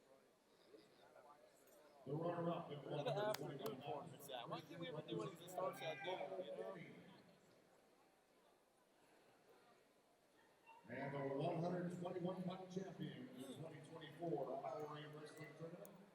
way of 7-6 decision, the Lincoln Sutton of Norway.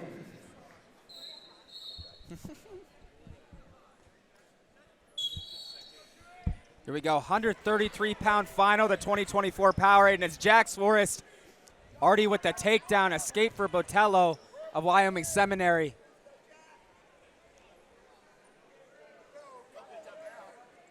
Forrest wasting no time, which is pretty typical of him. And it's I want to comment that he's aware of the team situation, but you said this is his typical bout. He's going to come out and get after it. Jax Forrest, #1 in the country, #2 pound for pound. Ironman champion, was 4th at the Olympic trials.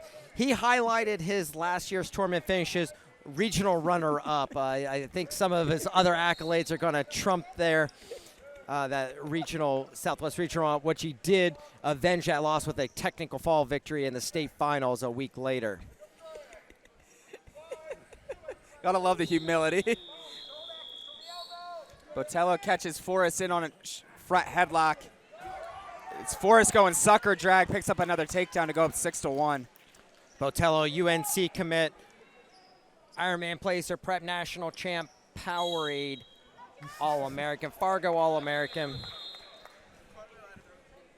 We got 6-1 up on the board with 56 seconds remaining.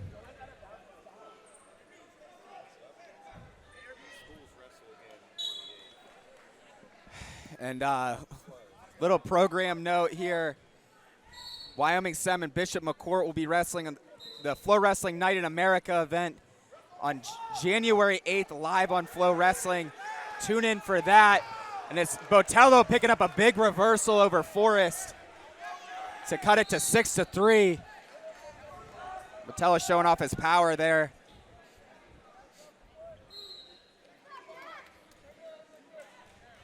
He's got Forrest trapped here with this wrist. Down to 20 to go in the first period.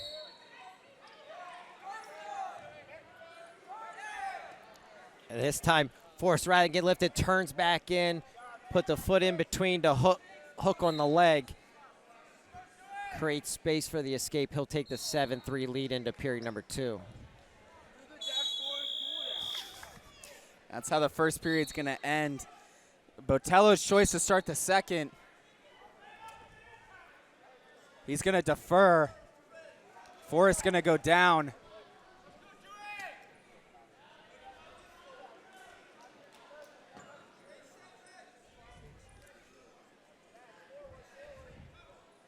Botello showing optional start.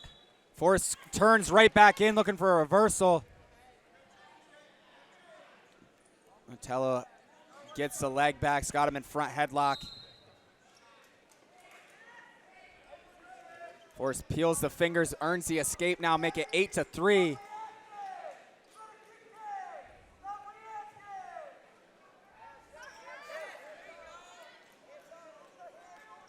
A heavy snap there by Botello. Forrest picked up a 17-1 technical fall over #8, Tyler DeCraker, in his semifinal. Well, Botello took out #6, Manuel Saldate, 6-3.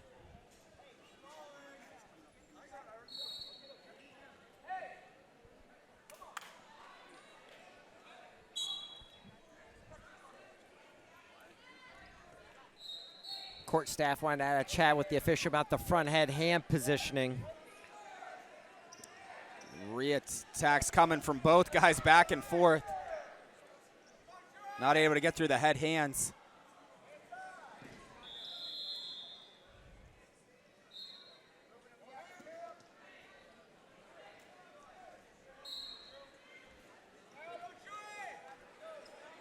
One thing I like Botello, he's not trying to match the movement of Forrest. He's just holding good position, not reacting, and then Forrest is going to have to come with 2, 3, 4 attacks to get through the defense. And it's Botello with the re-attack. Yeah, and like you said, he's doing a nice job at keeping that position, then coming back into Forrest with his re-attacks.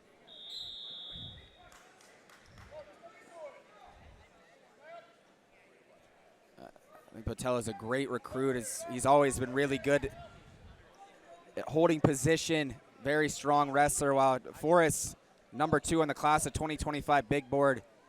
Him and his teammate Bo Bassett, who will see the 144-pound final, 145-pound final, the 1 and 2 recruits in that class still uncommitted. That's how the second period will end. Botello's choice, he's going to go neutral. Coria commit tonight on air. He's headed to Cornell. Do we get another one here with Jax Forrest? Would be pretty sick. I'd say it's unlikely. I would tend to agree, but you never know. Heavy club there by Botello. You see Forrest sticking his leg out there for Botello to take. Now looking to go fireman's.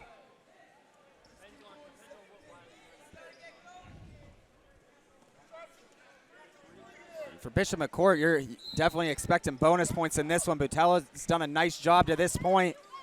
A 5-point match.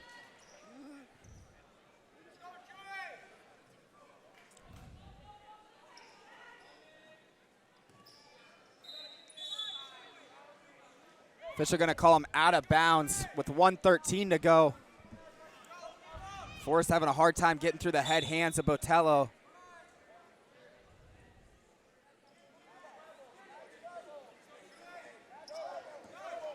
It's a shot by Botello, re-attack.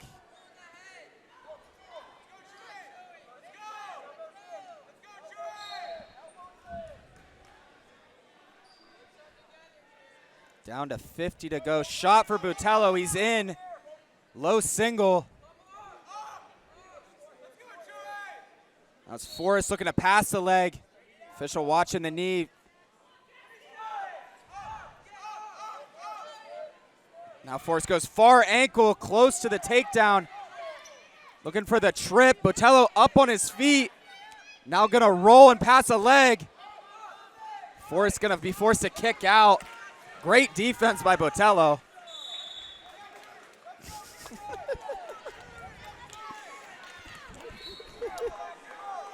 Lake Highland's got to be a huge fan of Matthew Botello right now. He's saving them some team points. And slide by for Forrest. They roll out of bounds. Mat awareness, know where he's at. Botello with the roll, not down on the mat. Forrest isn't able to gain control beyond reaction time at the high school level. Another slide by for Forrest, and he gets it there with just 5 seconds to go. And you knew Jax wasn't going to stop until that whistle blew. It's an 11-3 major decision for Jax Forrest to Bishop McCourt.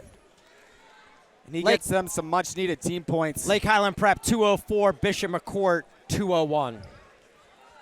And we're going to head to the awards, and we'll be back with our 139-pound final between number 9, Drake Hoyman, and number 10, Jace Paradon, here in just a moment.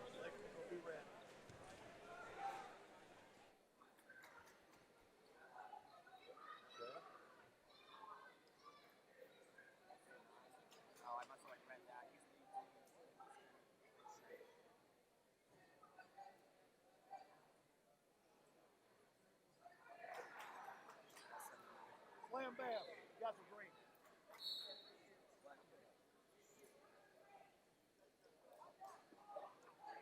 The 9, I don't know. I must have just read that. The 9 on 150. Whoops a daisy. Well, it'll probably be somewhere up like that.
I thought over, where the fuck is everyone? Just some guy wandering.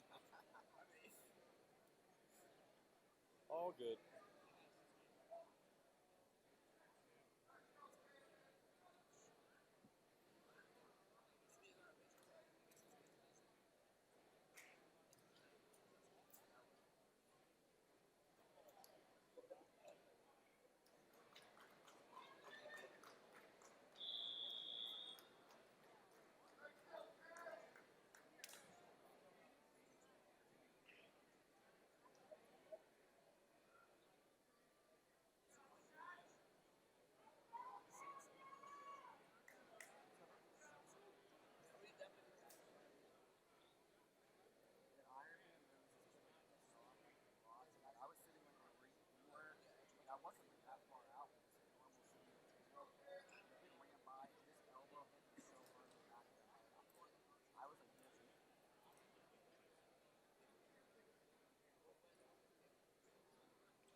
Heading to the award stand at 127 pounds, let's meet our 8th place winner. Finishing in 8th place from Germantown Academy, Shai Sabag. The 7th place finisher from Gary Area High School, Anthony Yusi.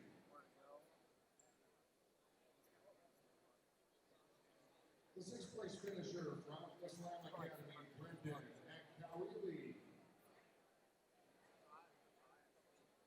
Finishing in 5th place from Jansen Beach, Sebastian Cachero. The 4th place finisher from Indiana, Nico Vanella. The 2nd runner-up at 127 pounds is Chestnut Ridge's Dominic Deputy. Finishing in 2nd place from Malvern, Matt O'Neill. And the 2024 Powerade 127-pound champion by way of 6-4 decision, St. Edward's Carson Brown. Get it, get it. Get it. Get it. Get that thing. 139-pound final here, the 2024 Powerade. You got Drake Hoyman of Slam Academy in the black and white singlet green ankle band. He's taking on Jace Paradon of Lake Highland Prep in the white, red, and black singlet red ankle band. Paradon, number 10 in the country. National Prep 4th, Powerade 5th. Escape the Rock 5th, NHSCA 2nd. That was all last year's tournament finishes. He was 3rd at Beast of the East just a week ago. It's Hoyman in on the single leg, head behind the knee.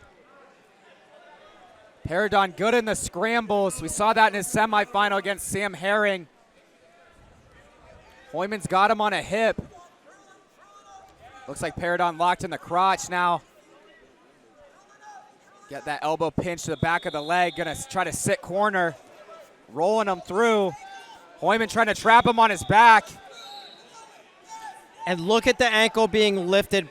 Hoyman keeping Paradon's ankle. If Paradon's able to get that foot on the mat, he's able to drive through, and he finally does break that lock and secure the takedown. But Hoyman, doing the right things, just wasn't able to hold the position long enough.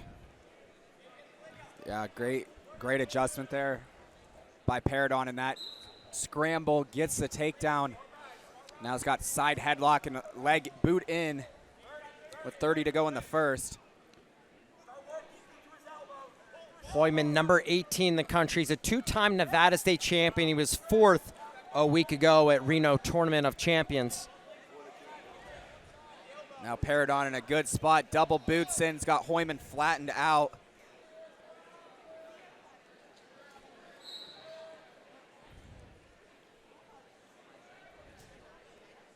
And that's how the first period's going to end. Early takedown and ride out for Paradon. 3-0 lead.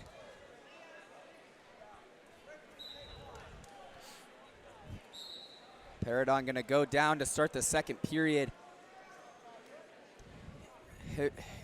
As I mentioned, got the win in tiebreakers against Sam Herring in the semifinals. Those guys have wrestled 5 times now since Fargo. Herring got the win at Fargo. They split it, Super 32. Herring winning in the Ironman quarterfinals, and Paradon getting one back here at Powerade. Cuts it to 3-2, the lead for Herring in the series. But he picks up an escape off the leg slip to go up 5-0 now. You mentioned Herring. He's winning over on mat 3. We thought Del Barton might be in this. They all have 4 competitors going. Del Barton at 190.5, 201 for McCourt, 204. So this is 4 points at stake for Paradon and Lake Highland Prep. 2 points available plus bonus for Herring over on mat 3.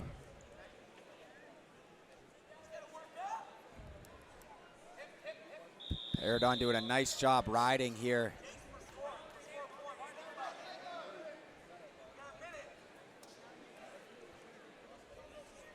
Hoyman hasn't really been close from creating anything underneath. But Hoyman's had a nice tournament up to this point. Took out the top seed, Camden Baum, a returning Pennsylvania State runner-up in the quarterfinals. Then defeated the 4 seed, Chase Quinault of Del Barton, a returning Jersey State place winner. Won that one 6-3 in the semi.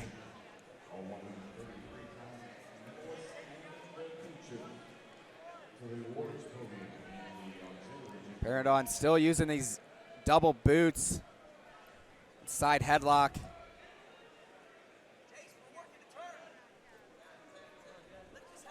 It's going to be interesting to see in the third period what Paradon's strategy is going to be. It's only a 5-0 lead, but just one takedown puts you into major decision territory and puts those bonus. Hoyman's choice, and he's going to go up on the feet. So there's going to be no choice had to be made by Paradon. Yeah, can't really blame Hoyman there, as he's gotten ridden pretty hard at the end of the first and second periods. Going to try to create something here on his feet.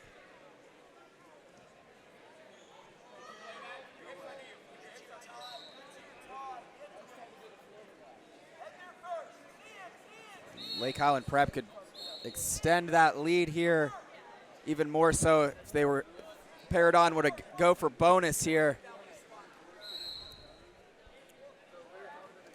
Now ankle, low ankle, then brings it head outside. Coming waterfall, far ankle for Hoyman. Paradon doing a nice job, got that knee to the ceiling, kicks that foot free. Now turning back in, hooks the leg, gonna pick up the takedown. I really like that transition and that scramble by Paradon. And it's, like you said, the knee going to the ceiling, getting that foot clear, that whenever he's on the laces, you know, he's able to keep that up against your backside until you get the foot in the weight.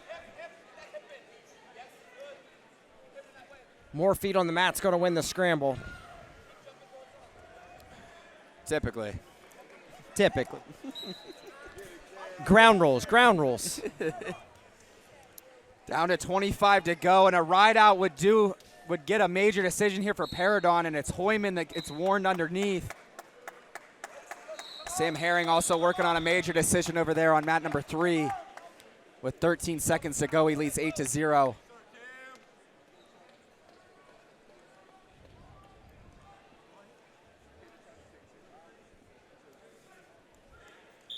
And that's going to do it. Jace Paradon of Lake Highland Prep, the 8-0 major decision, and he's your 139-pound Powerade champion, adding to Lake Highland Prep's team lead. We're going to cut to awards, and then we will be back with our 145-pound final between number 1 Bo Bassett and Declan O'Byrne here in just a moment.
wonder why, of all times, let me take, we need a break.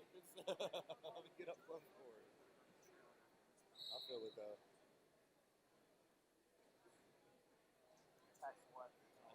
I definitely made a point for the 7 miles. I was the only one that looked at my schedule where him and Jack's forward. So, let me make sure I watch those couple. Right. I'm seeing these guys in the Olympics here in a few years. I'm like, yeah, you want to see some? My son wants me to get his autograph on a hoodie, but I just feel so weird. I feel it. I mean, I'm sure, dude. I saw him.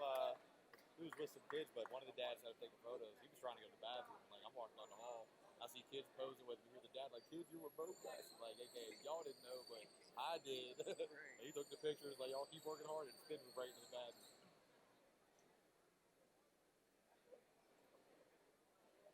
Sounds awful.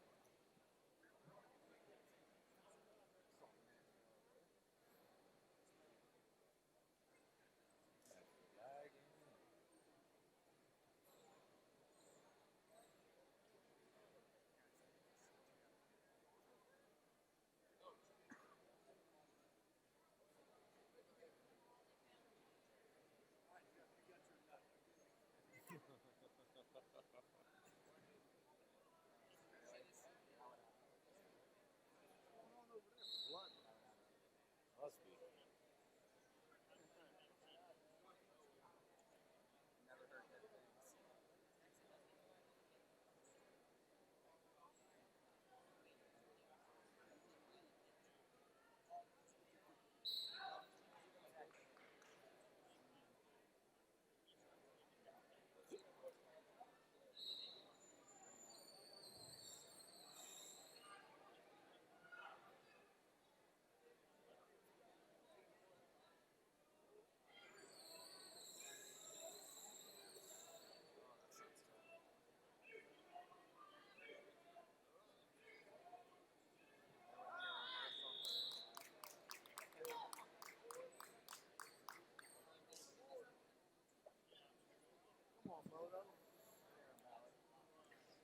To go to the award stand at 130 pounds, let's meet our 8th place winners. Finishing in 8th spot from Father Ryan Brody Gobel. The 7th place finisher from Malvern Ty Conroy. Finishing in 6th place from Christian Brothers Academy, Robert Duffy.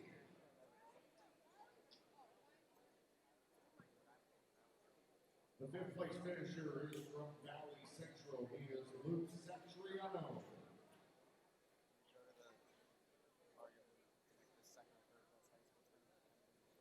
The 4th place finisher is Antilles Tyler Deckbreaker.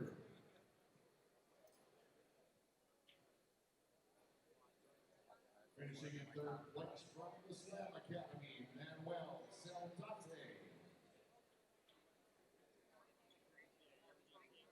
The runner-up at 133 pounds from Wyoming Seminary, Matthew Botello.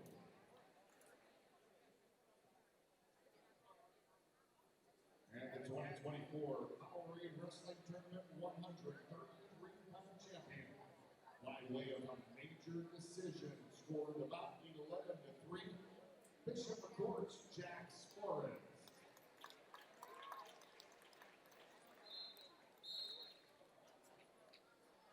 Ready? Here we go, 145-pound final, the 2024 Powerade. We got Bo Bassett of Bishop McCourt, the white singlet, red ankle band, taking on Declan O'Byrne of Malvern Prep in the white and blue singlet, green ankle band.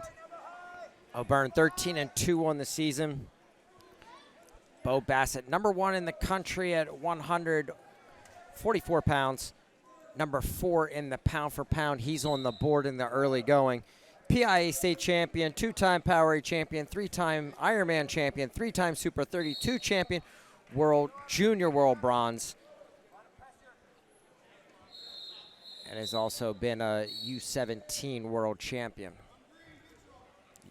Bassett's gonna cut O'Byrne. Saw Bassett tech his way through Ironman a couple weeks ago. Has first period pinfalled his way to the finals. He's looking for the go behind here. Picks up another takedown. Makes it 6-1.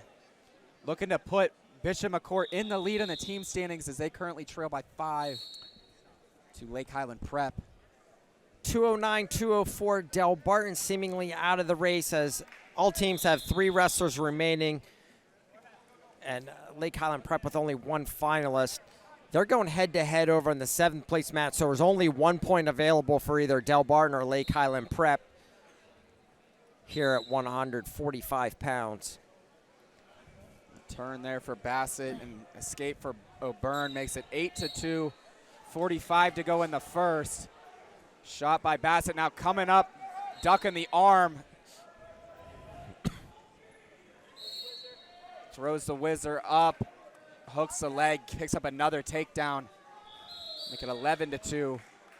Back hook on the leg for O'Byrne.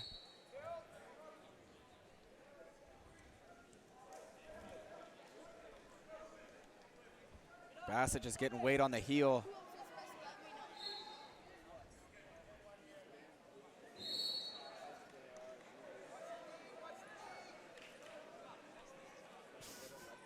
Bassett just kind of putting weight down on the back and elevating this leg here. Gonna ride out the period. 11-2 after 1. Bassett's choice is gonna go neutral.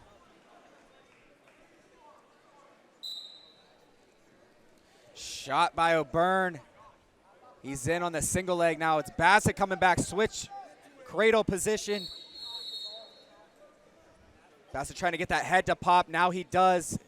Elbow behind the knee. Gonna lock up near side cradle. He's got it locked. Gonna work for the fall. Either way, this is gonna end it. Bassett's gonna come up on top. A lot of time to work for the fall. And there it is.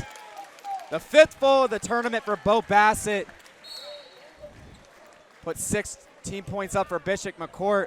Wins his 3rd Powerade title, this time at 145 pounds. It's going to put them in the lead 210-209 over Lake Highland Prep. Lake Highland and Del Barton wrestling in the 7th place bout. Lake Highland Prep has 1 finalist left. It's going to be in our next weight class. Jaden James of Del Barton will take on Zeno Moore at 152. And then at 160, Lake Highland Prep will wrestle in the 3rd place bout as Del Barton and McCourt go head-to-head with Alessio Parenton versus Melvin Miller in the championship final.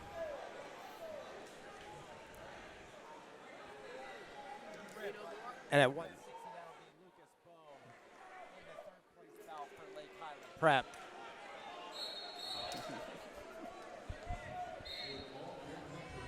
Still got our 3rd, 5th, and 7th place matches going on. Bo Bassett obviously ending it a little quickly compared to everybody else.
Mensch Lake Highland wrestling for 3rd place at 160. You're going to get Devin Magro out on the mat at 152 for Bishop McCourt. So they'll have an opportunity to score some points as Del Barton and Lake Highland go head-to-head on the championship map.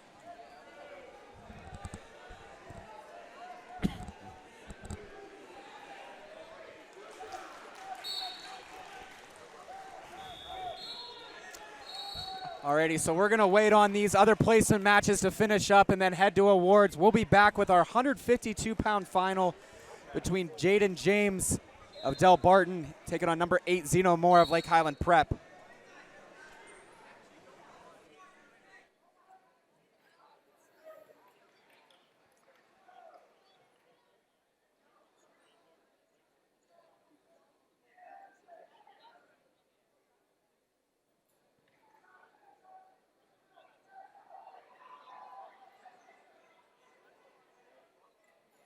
Bishop reports up by one team, up by one right now. You seen it?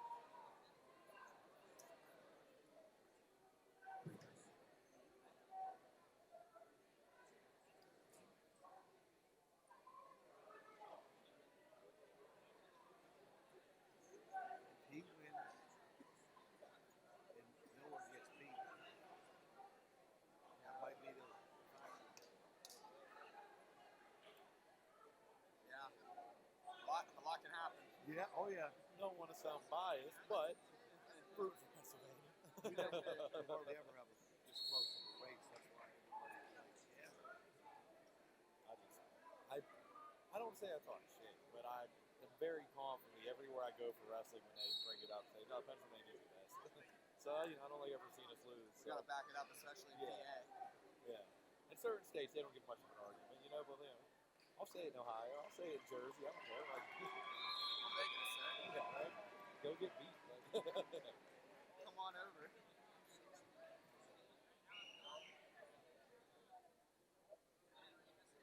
I'm in like Maryland.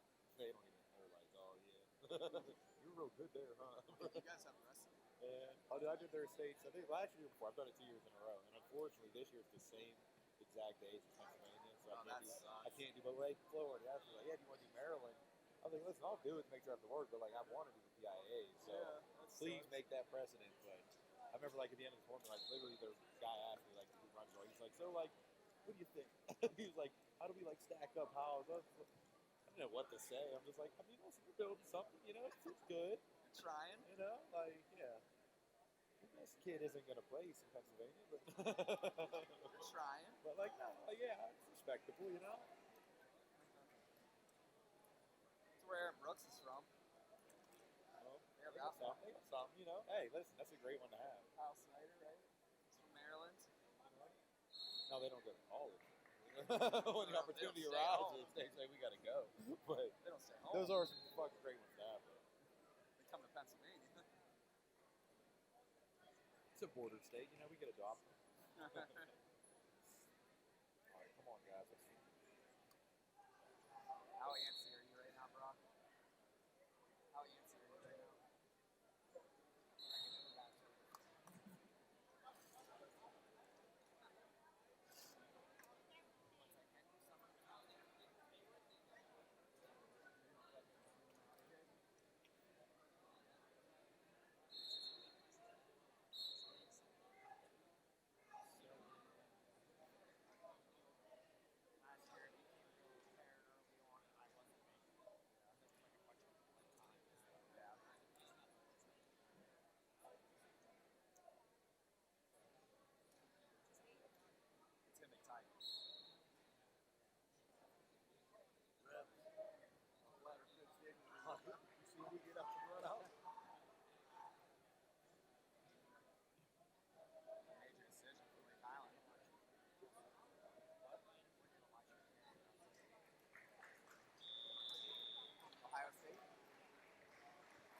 We head to the awards podium at 130, 139 pounds. Here are our 8 place winners. Finishing in 8th place from Spire Academy, Ryan Kennedy. The 7th place finisher comes from Woodrow Wilson. He is Tyler Walker. Finishing in 6th place from Del Barton.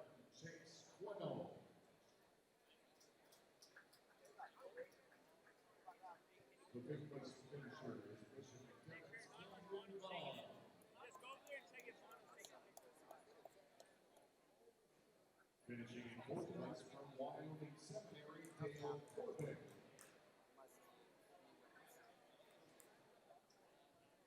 In third place, Bishop McCourt, Sam Herring.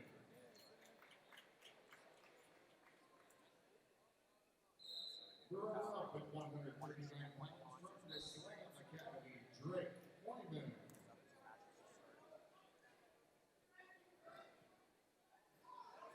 And your 2024 Powerade Wrestling Tournament 139-pound champion by virtue of an 8-0 major decision from Lake Island Prep, Chase Paradon.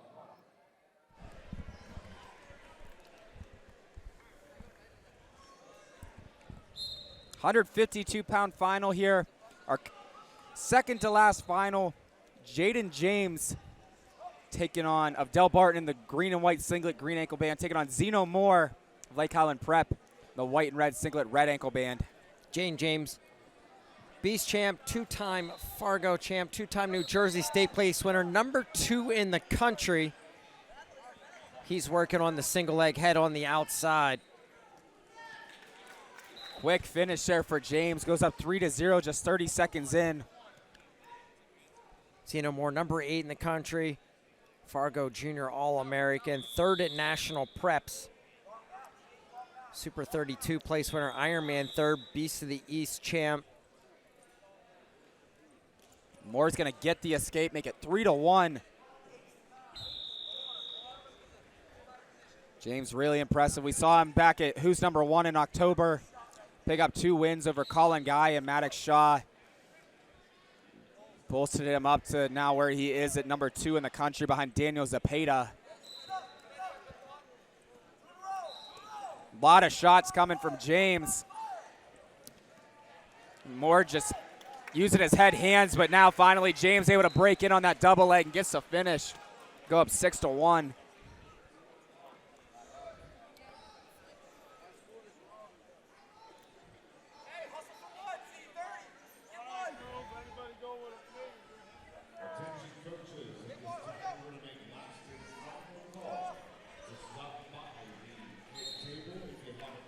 Moore's gonna go out of bounds.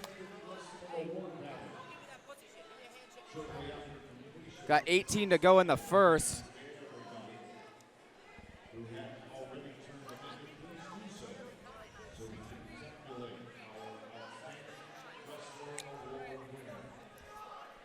That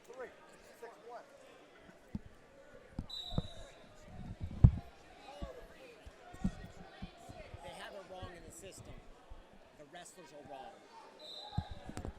The wrestlers are wrong. The names are switched in the system. Do you want to just switch ankle bands? Okay.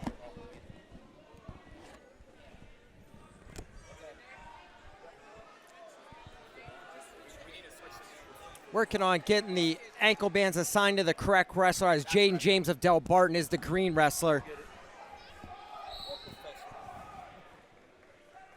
Zeno Moore, your red wrestler out of Lake Highland Prep. 6-1 up on the board, correct for James. He's a Virginia Tech commit. Moore's gonna get the escape late in the period. Could play huge later on in the bout.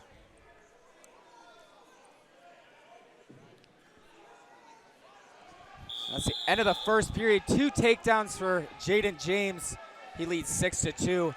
It's his choice to start the second. He's gonna defer. Moore's gonna go down. Jaden James, a KD trained guy. Shout out to KDTC out there in Long Island, New York. Training club. It's a duck attempt for James. Moore tries to rush him with the hips. Moore signaling for injury time. I believe they might have hit heads there, or shoulder. Might have tweaked it there.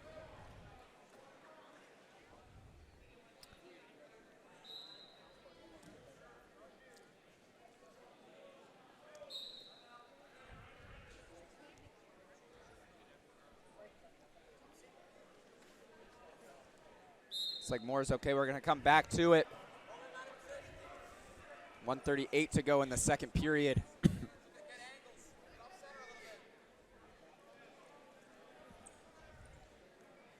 Moore was impressive last week at the Beast of the East on his way to a title. Now back in on the leg, double for James.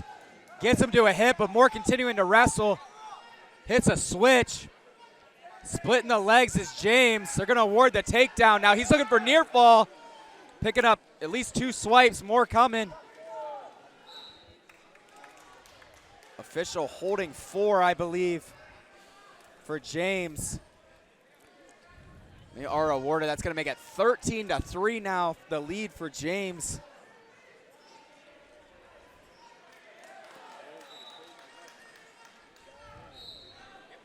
And it's, you know, Jaden James coming into high school, a lot of hype around him, still has yet to win a Jersey State title, but I felt like Who's Number One was like a breaking out, like really fulfilling, you know, the potential and wrestling up to his ability at that event, taking out both Guy and Shaw.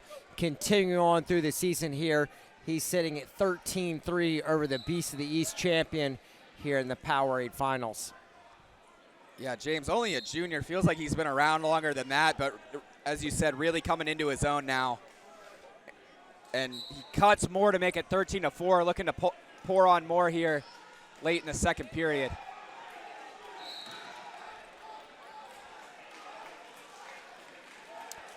Devin Magro looking to put up bonus points in the third place bout for Bishop McCourt. Lake Highland Prep currently up by 1. Seatbelt for Moore. James locking up front headlock. Short time to go here. Moore's going to shoot him out of bounds, and that's how the second period's going to end.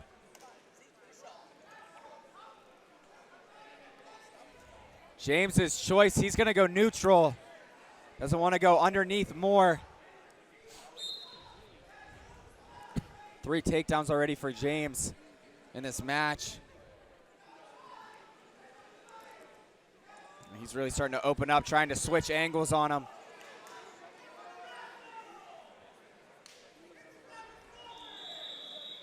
Single leg for James. Locking around the belly is Moore. Belly and ankle. James. And what I really like Moore doing there, feet high up in the air, not hanging his feet where James could go cross ankle on him. Kept those feet high, just waiting for a reaction to get kicked off to one side. Jumped the whistle there. Did Moore, gets a caution. Come back, 1:30 to go in the third.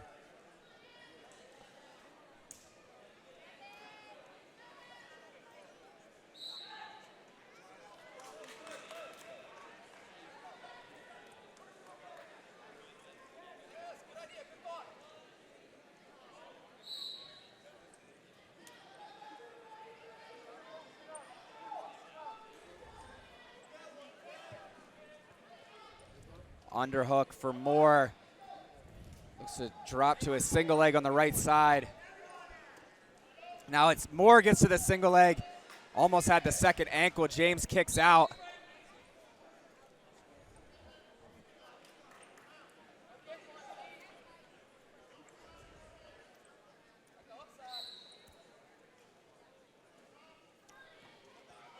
Shot for Moore.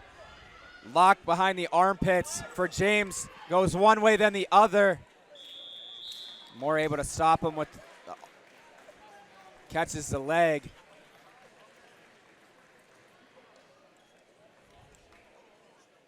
Dropping down on a single leg as Moore keeps his toe in bounds. Go out with just 11 to go.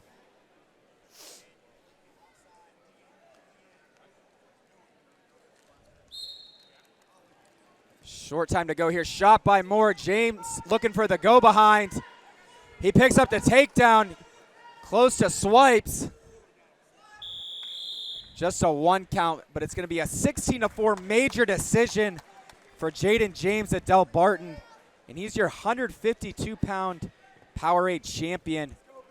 We're going to go to the awards, and we'll be back with our main event of the evening at 160 pounds. Number 1, Alessio Parenton, taking on number 3, Melvin Miller, up here next. To the awards stand at 145 pounds, let's meet our 8th place winners. Finishing 8th place from the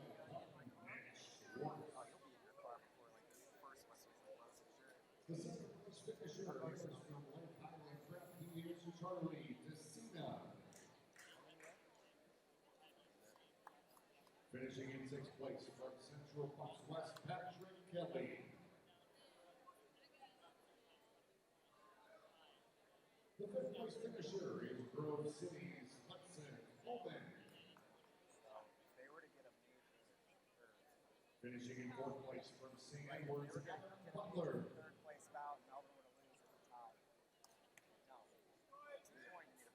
And 3rd place from Council Rock North, Ethan Cement.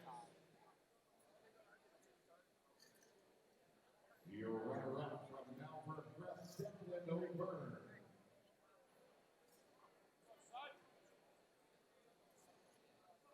And your 2024 Powerade Wrestling Tournament 145-pound champion by virtue of a pinfall in 2 minutes and 31 seconds. Bishop McCourt's Bo Bassett.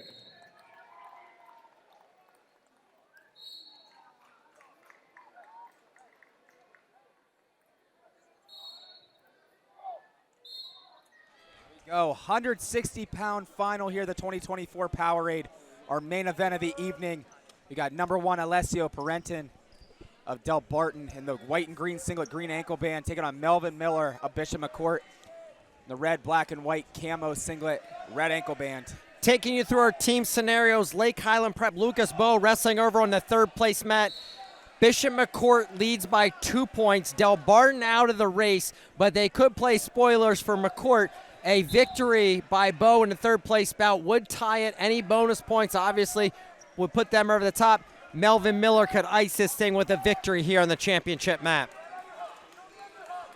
A lot of things can happen. Will determine our team title here at Powerade. We're scoreless 40 seconds into the first. It's Miller moving forward with this over-under. Brenton's circling the edge.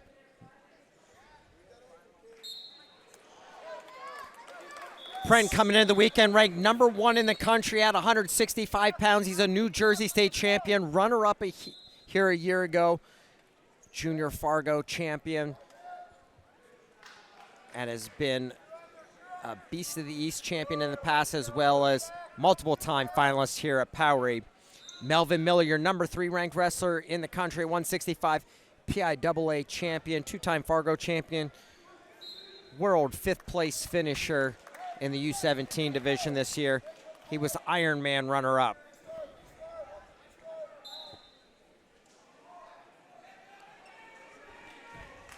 Underhook for Parenton. Both these guys have a lot of different ways to score. I'm interested to see who's able to break through on their offense first. It's underhook and ankle pick for Miller, and he picks up the first takedown.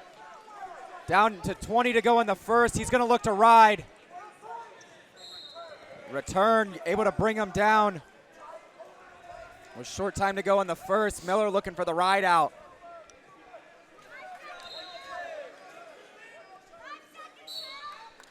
They go out of bounds with 1 second on the clock. Great execution there by Melvin Miller. Got to the underhook, jacked it across to that far ankle pick. And that'll do it for the first period. A 3-0 lead for Miller. His choice, he's going to go down.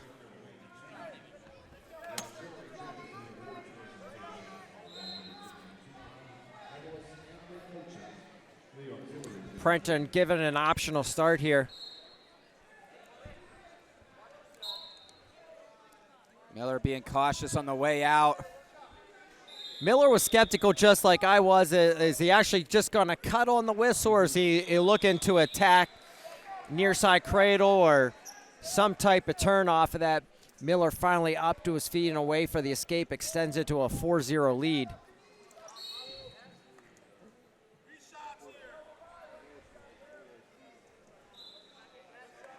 Now, see that speed of Miller getting to the ankles there momentarily on the edge. He's going to take Parrington out of bounds.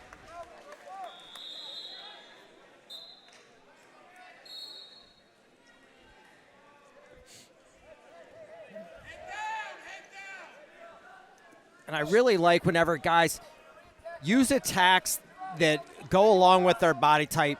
Miller long for the weight class, able to reach those ankle picks, very effective, and just choosing the right attacks that fit his body style.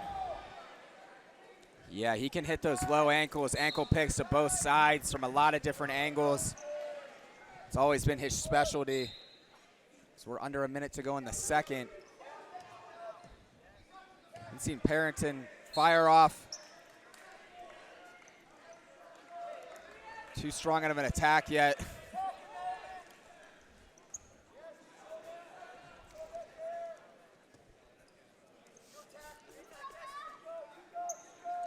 Another single leg attempt by Miller. We're going to go out with 33 to go in the second.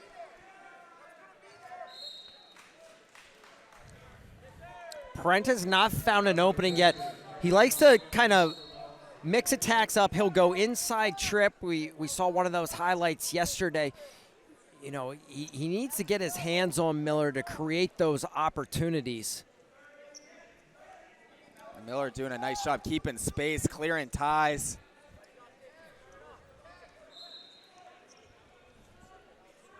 Doesn't want to allow Parrington to get his hands on him. There's the first warning on Miller.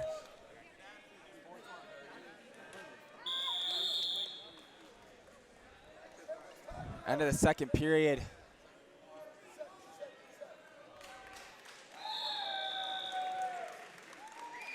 Miller signaling that Parrington's grabbing the headgear.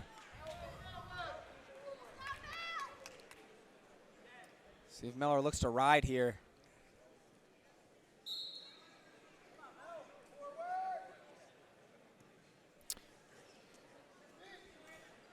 And sometimes when you're from New Jersey, you end up getting away with pulling the headgear. Wow. See who gets that reference as Parrington gets away for the escape, close it down to a one-score match. 4-1 up on the board for Melvin Miller.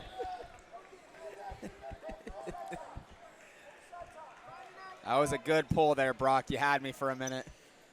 Didn't catch it. It's Miller dropping down on a single. You see Parrington with that far elbow had a bundle for a moment.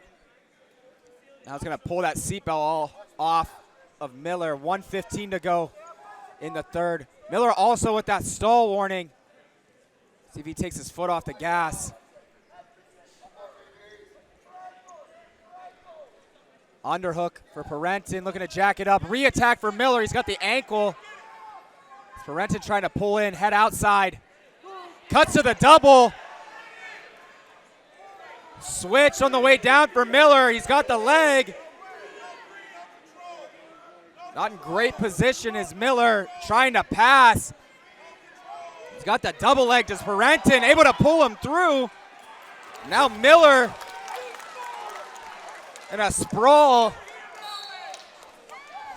And that was a situation where I like the takedown being caught. After you try a couple times to pass and don't get through, but Miller ends up taking Parrington the whole way through as he was arching. Kudos to Miller continuing to stick with the position after he didn't get it on the first attempt or two, sticking with it and fending off the takedown. I don't know if I've ever seen anybody pass a leg like that. We're down to 20 to go. Miller's got Parrington on the edge. They go out with 18 on the clock. Parrington's got to find his way to a score. Could send this to sudden victory late.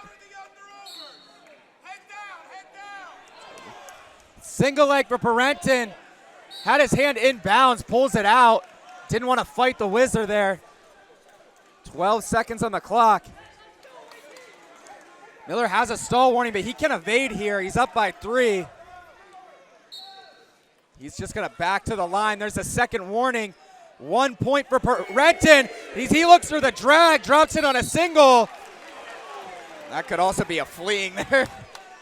Yeah, it's got to be an imminent scoring situation. I don't feel it met that criteria. I think I may have banged him for another stall call. Short time to go here. And Melvin Miller of Bishop McCourt gets it done. A 4-2 victory over the #1 guy in the country. And he's your 160-pound Powerade champion. With Joey Canova's third place victory, the team title's ice anyway. Exclamation mark put on it by Melvin Miller. Bishop McCourt 217, Lake Highland 211, Del Barton 195.5. A great set of finals, great 2 days of wrestling. Thank you guys for tuning in to the 2024 Powerade. For Brock Height, I'm Mason Lindemuth. Have a good weekend, guys.